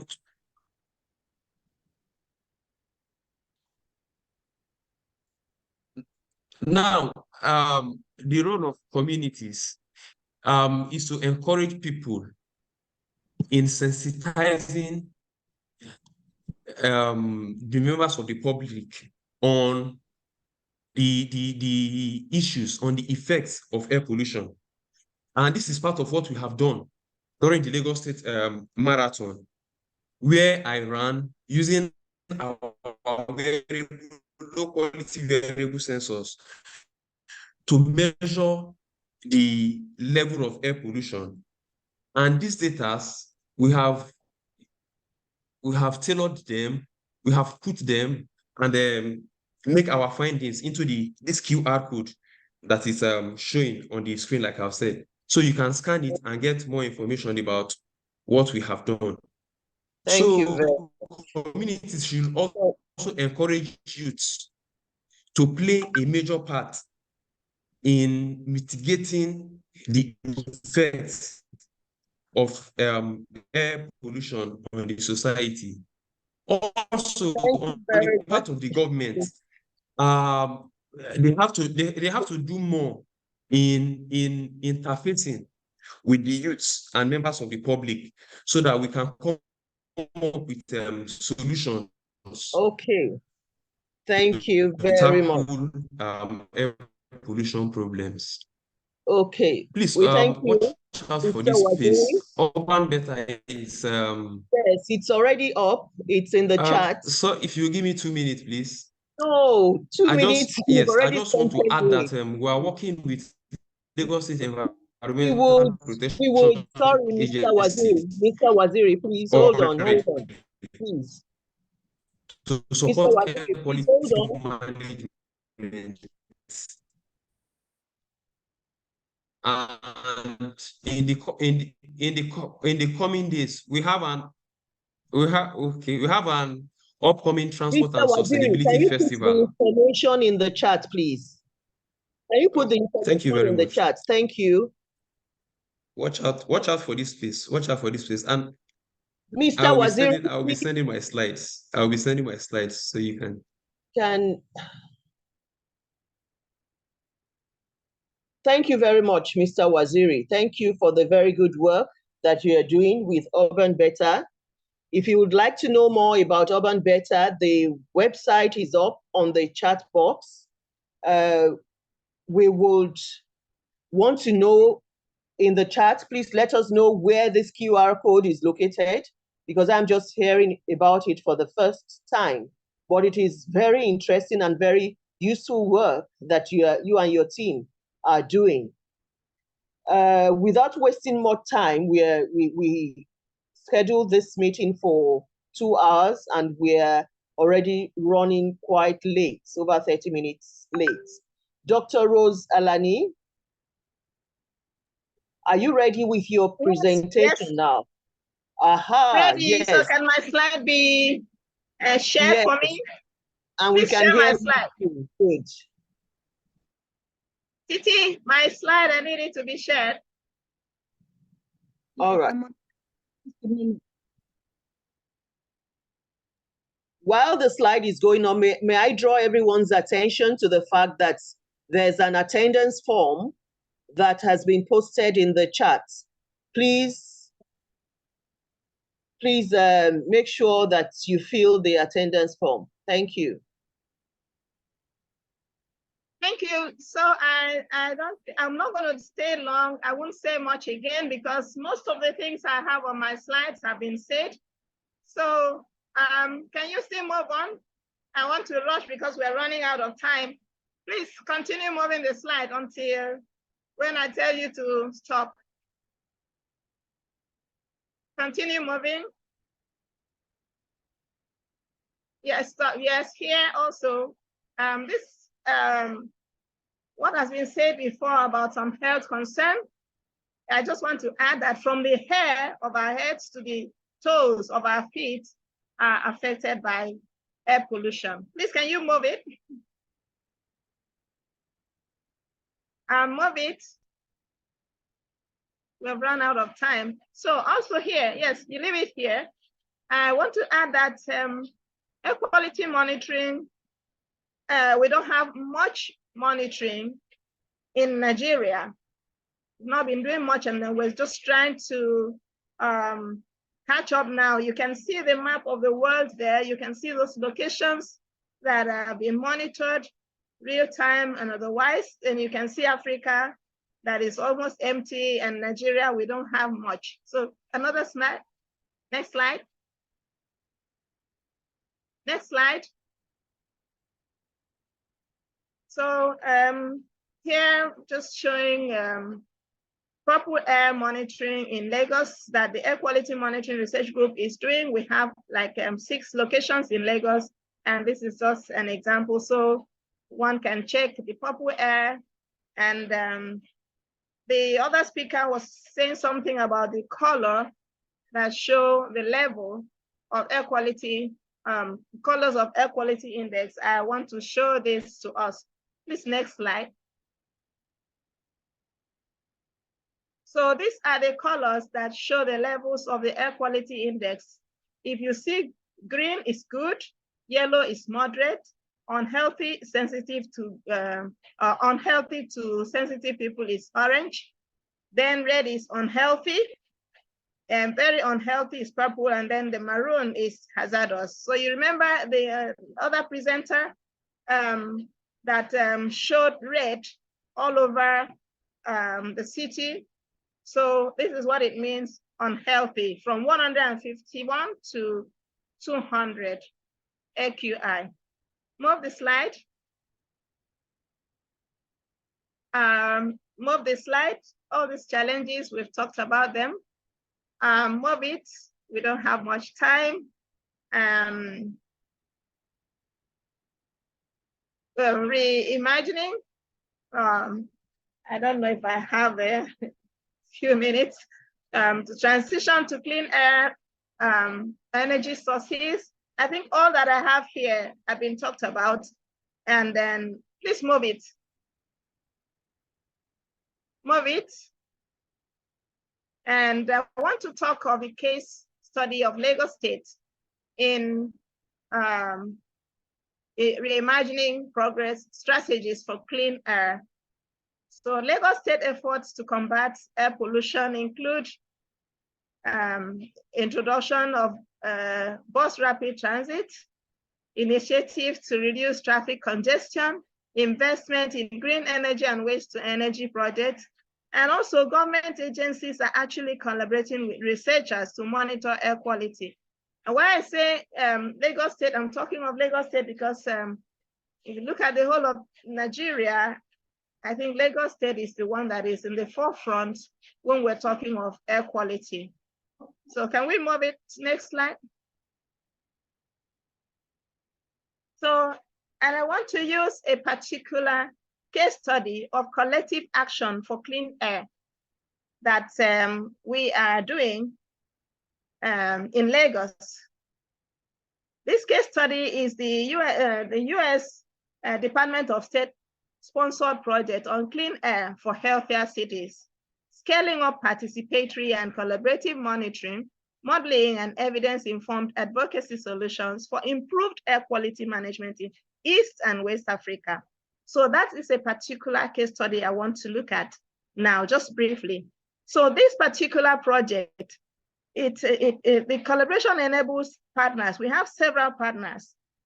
The US Embassy, the US Department of State that gave us the funds is also supporting us, giving us the reference monitoring station to co-locate our local sensors. And we also have partners from the government, LASEPA.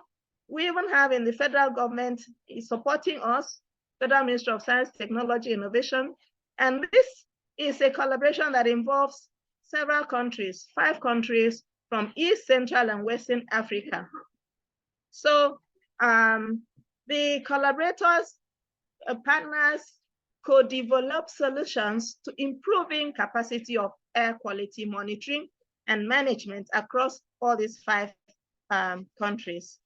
So about this project, we're having a workshop coming up on the 19th of September, very soon, though not too many people will be able to attend, but in that workshop, this project will be properly introduced, and the link to the outcome of that workshop will be made available to the attendees of this webinar. And we've been told to put our contacts in that link. So please, let's add our contact to that link so that we'll be able to access some of this information that will come up soon. Next slide. Next slide. So in conclusion, The importance of clean air for health and the environment cannot be overemphasized. So we encourage individuals to reduce carbon footprint, support clean energy initiatives, advocate for stricter environmental regulations, participate in community cleanup efforts. And we also want to emphasize the need for collective action. And for this, I want just to show this video. It's just a 2-3 minutes video that is made by our partner, Ecoaqua, Makerere University. So please, can you just put that video, just 2 minutes, and then we'll be able to see what partnership can do in clean air. Just 2 minutes.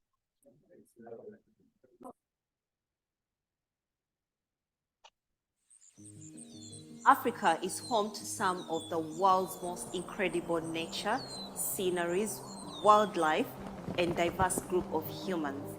The survival of this entire ecosystem hinges on clean air. According to the World Health Organization, air pollution remains an important environmental health risk, accounting for over 7 million deaths globally. 9 out of 10 people in monitored urban centers breathe unclean air. We can't manage what we can't measure. Collecting accurate air quality data is a first step towards understanding the measures we can take to enhance cleaner air in African cities. We have built a dedicated team of talent that develops localized tools that accurately collect and disseminate air quality data, providing solutions to the growing challenge. Our digital solutions include a mobile application and an air quality analytics dashboard that enable users to access historical, real-time, and forecast air quality data. Because we understand the sub-Saharan African context well, our monitors are designed to withstand extreme weather conditions, like dust and heat. They are also powered by mains and solar to tackle the challenge of unreliable electricity. Having the data is one thing, but if we do not engage the communities and the authorities in driving change, then there will be no one to translate these numbers into action.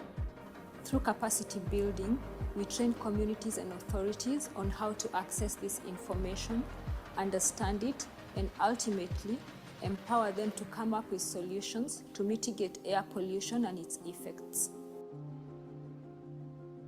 We have also built a network of over 400 air quality champions that advocate for cleaner air practices at a grassroots level.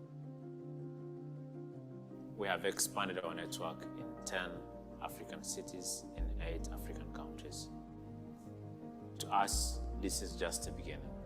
Committed to continue to empower communities across sub-Saharan Africa with timely and accurate air quality data.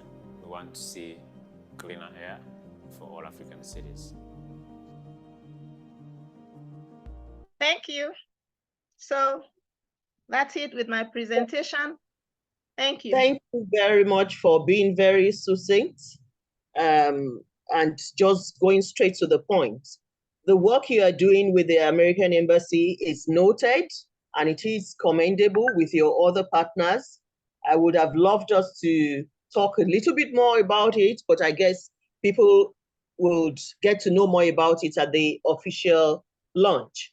And at this juncture, let me apologize because we are at the top of the hour. We should have been closing by now, but I crave your indulgence for an additional 20 to 30 minutes tops and would round this up. So I would like Titi to talk to us about the synergies with stakeholders and critically, what are the gender issues that surround air pollution and tackling air pollution? What are those critical gender issues? Because we cannot take that away from this discussion. Yeah, thank you so much. For me, I hope you can hear me. Yes, we can hear you. Thank you. I won't take your time because a lot have been said today. But what is most important for us is how to ensure that women are also part of this move. They participate actively.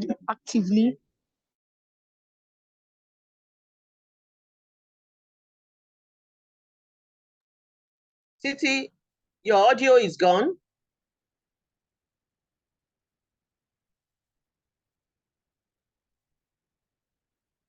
Okay, while she's trying to regain connectivity, can I ask Beto a question? If you have questions, please drop them in the chat box. You know, it was interesting seeing the historical progression of your monitoring. We are just starting, but I would like to know about your locally your local monitors, the monitors that you use at community level. How accessible are they? And can they be handled by non-technical people? Yes, so all of our monitors, yeah, they're all accessed, they have access to the data, and all of the monitors that we have been deployed and implemented and put in the community based on community concerns, environmental health workshops, mapping activities. So all that data and information it belongs to the community, and they have been involved in all levels of where to place these monitors. We also have NOx and ozone, and yeah, so they have all access. This is all community-led initiative. Okay. Thank you very much. Titi, are you back? Titi, are you back? So a critical question now, having heard all what has been said while we are waiting for Titi, I would like, are there questions in the chat box? No, not yet. I would like to wrap this up by asking the critical question. What are the next steps for us? We've heard about our challenges. We've heard about ongoing initiatives and drives. And I would like Tribe, if he's still online, though he's not a part of the panelists, but I would like Tribe to just give us in one sentence what he thinks should be our next focus and the way forward. And I would ask the same question of Waziri in a sentence. How do we move from where we are to where we want to be?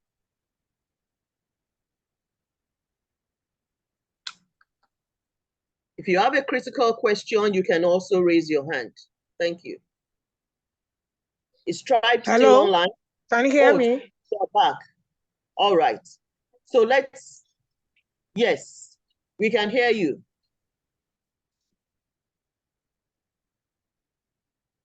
We can hear you. You can continue. And then we'll give room for So you can hear me now? Yes, we can hear you. Hello? Can you hear me? Yes, go ahead. Go ahead, Okay, Titi. great. Yeah. So I think I should just wrap up here. Don't mind me. I'm in the waiting lounge at the airport. This is where I'm doing all this. So I'm really sorry for the break in transmission. So as I'm saying, that is most important, that we have full and equal participation of women in all this. And women must be part of the whole value chain, how to use those sensors, how to also ensure that they keep the data, and what do we use the data for. We must also understand how does this hair quality issues concerns women. And I hear a lot of people, some of the presenters talk about clean cooking. Yes, this is a very powerful area in which women are dominant, and that it's very important that we advocate for clean cooking solutions for women in order to reduce health issues on women in terms of respiratory diseases. And also there are other issues connected with reproductive issues, which we also have to be mindful of. These are things that will really affect women when it comes to inhaling bad hair. And of course, apart from women, every person needs to breathe in clean air.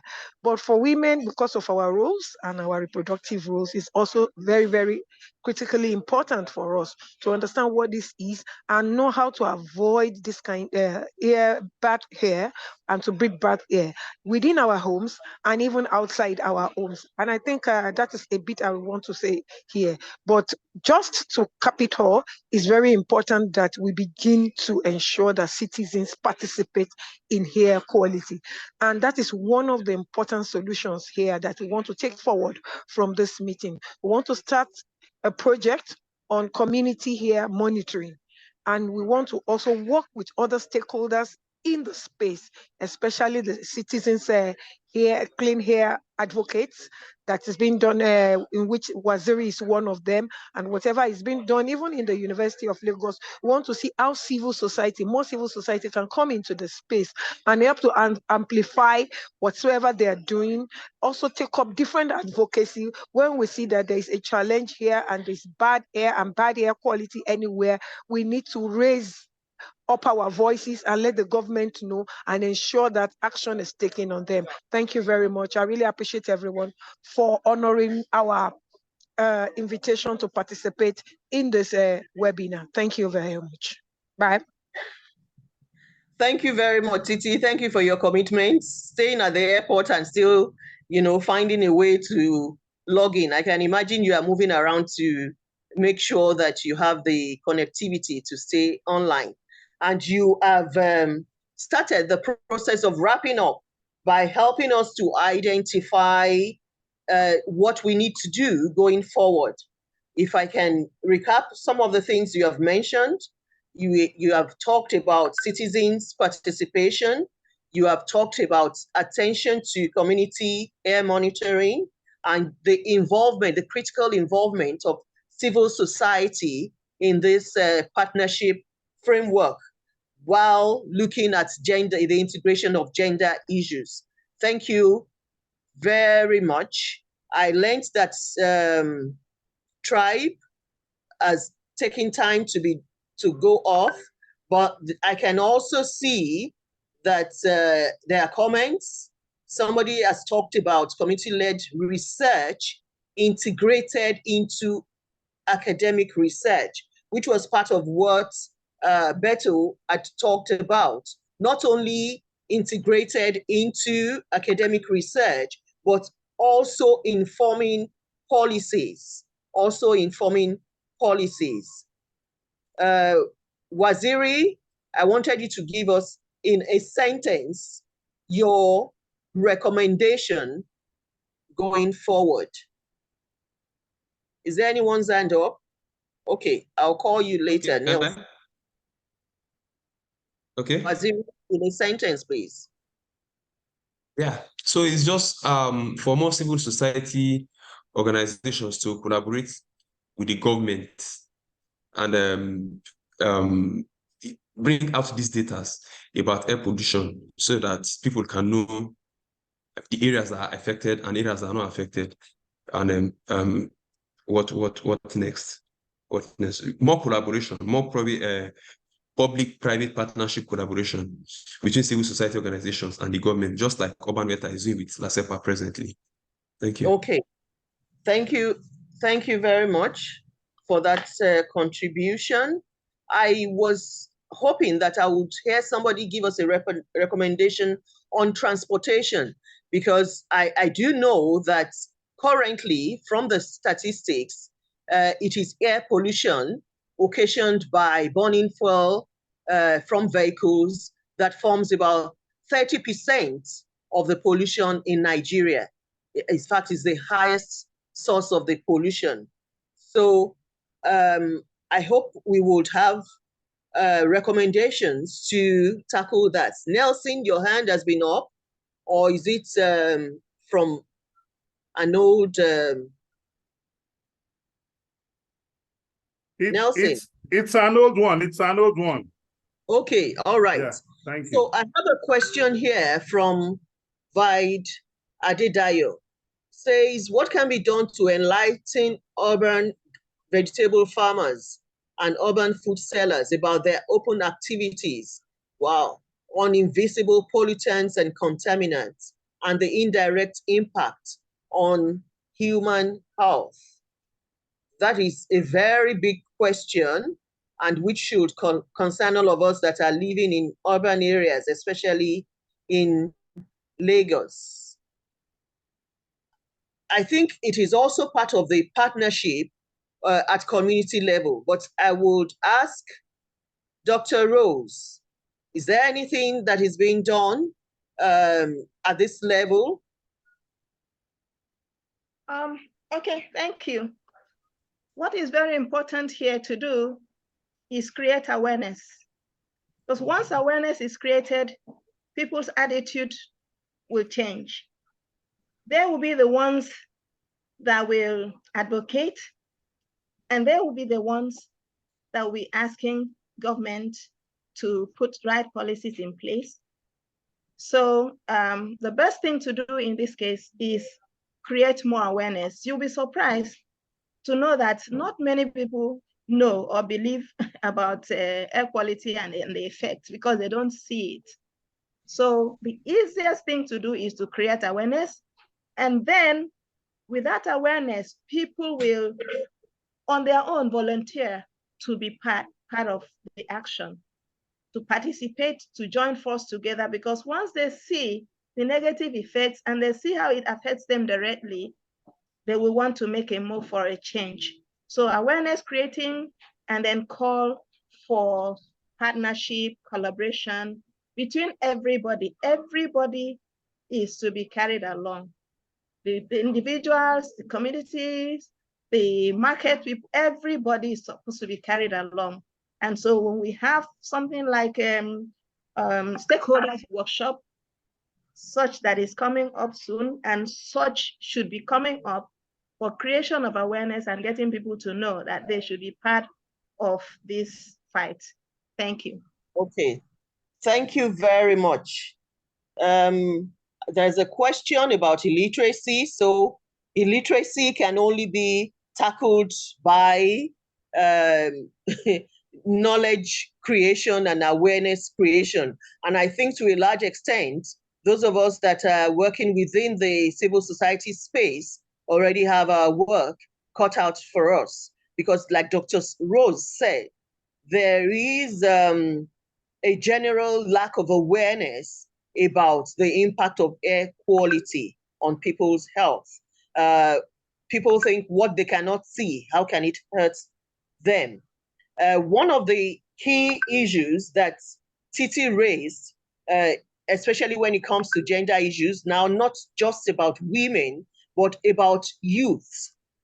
Because if we are not careful, sometime, somehow, down the line, and not in the not too distant future, we will start seeing our young ones coming up with all kinds of diseases, thereby shortening their life expectancy. So the relationship between the air that we breathe and diseases must be further strengthened. I cannot see any other question in the chat. Thank you very much. We have been able in this webinar to create awareness of the existence and effects of air pollution in our society, and also to advocate the strengthening of community understanding of the benefits of clean air. Beto and Waziri were very instrumental in really making a strong case for this community science, community participation, citizens participation, and intervention.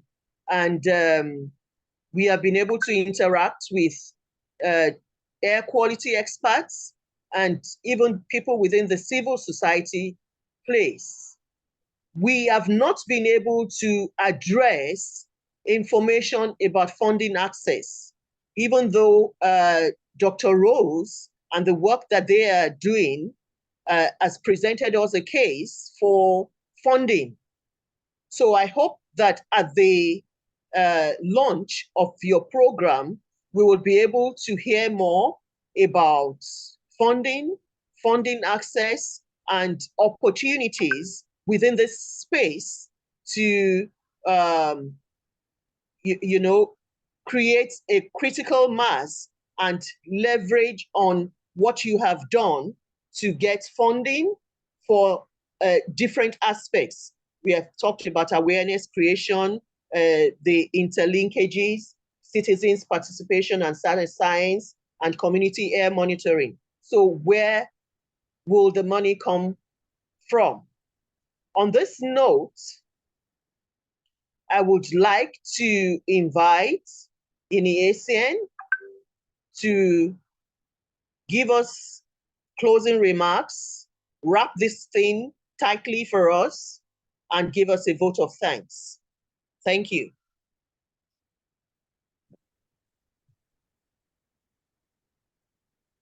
Good day, everyone. All right, good day. Yes, good day. My name is Iniesian, representing Renaclip Foundation. Wow, it was a very remarkable day and a remarkable way to promote International Day for Clean Air and Blue Skies. And listening to all the presentation, I believe we are assured that we have all that it takes. And even with all the collaboration we're talking about with the private and public partnership, and from there talking about the health issues, you know, that is involved in when we're talking about air pollution. And someone also talked about thinking on how we can be thinking of when we are building, when we are embarking on any form of project, we should be thinking of clean air. You know, we should not do anything that will pollute the air. And so we've heard a whole lot. I would have loved to say a story, but you know, we don't have that much time, you know, to say so much. But talking about clean air, we cannot talk too much. We cannot say we have said too much, because it's really, sometimes we look at how God made it possible to give us exact percentage of oxygen we need to breathe in the air, in the open air. And also, it's something that we owe. We owe the Creator as well to maintain the environment. We owe the Creator to maintain the air, atmosphere that He has given us. And also, a lot has been said. A lot has been said, and some points that people have created. Like a tribe earlier on said, we need to create more awareness to sensitize the people on how their everyday activities affect the quality of air that we breathe. And then Waziri gave us the role of community and individuals on promoting clean air and sensitizing the people on the effect of the air pollution. And so it's been a whole lot for me. Also, Dr. Rosalani telling us about that the monitoring is not enough. In Nigeria here, monitoring of the air quality is not done the way, to an extent we are supposed to have it, you know. So, Titi Lokwedo, she was on transit, but she still contributed how it is so important for women to be involved, talking about reproductive roles. Women, also their activities in the community that also affect the air that we breathe. And also we've gone all around. Also to mention monitoring that Beto Lugo also took us through the pictures and what is done there in the US and how we can also adopt those ways of maintaining clean air in Nigeria. So it talks a lot about monitoring, regulating air pollution, regulatory air pollution monitoring, and talking about community-based air pollution monitoring. So all this, I believe we've gotten so much information today, and it could not be, it wouldn't have been better when we are looking at clean air, celebrating, having a day to celebrate clean air. And the moderators, where we had gaps, they fill it up all for us, to be fully aware. But at the end of the day, like the moderator asked, what is the way forward? And it was answered as well that we have to take it awareness. We have to take it to people. Let everybody be aware first. You see what is going on. We know the air that we're breathing is not okay. Then we'll now ask ourselves to get together with the government. What do we do, to maintain a clean air? So I believe right now I want to thank everybody that is part of this, and all the speakers. Professor Tybert Lawanson, you took it and you were moderating, and at the same time you presented to us, and you said a whole lot about health issues, how it affects humans, the air pollution. So we also want to thank Professor Jimmy Adegoke, Senior Advisor, Climate Change and Green Growth Department, African Development Bank Group. You want to thank Dr. Rose Alani, Associate Professor and Lead Air Quality Monitoring Research Group, University of Lagos. We want to thank Tribe Elion, Chairman, Renaclip Foundation, Nigeria.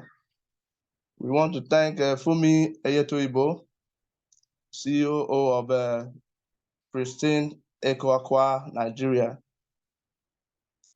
We want to thank Titi Lope Akosa, Executive Director of the 21st Century Issues. We want to thank Beto, Senior Advisor with Climate Change and Green Growth Department, African Development Bank Group. We also want to thank Waziri Mainesara, an urban beta disruptor, and Citizens for Clean Air Run leader. I believe it was a very good day, to have, and we have learned a whole lot. And I believe the presentations will be able to go round, so we'll be able to go through it all over again. And I know it's not going to stop here. I know a whole lot is going to be done. Like for the NGOs, the awareness is very important. Awareness of the air and our activities, how it affects us, our environment. And also, I'd want to thank everyone for making out their time to make sure to make this meeting worthwhile. So I want to say thank you to each and every one of us, for being part of it. Thank you.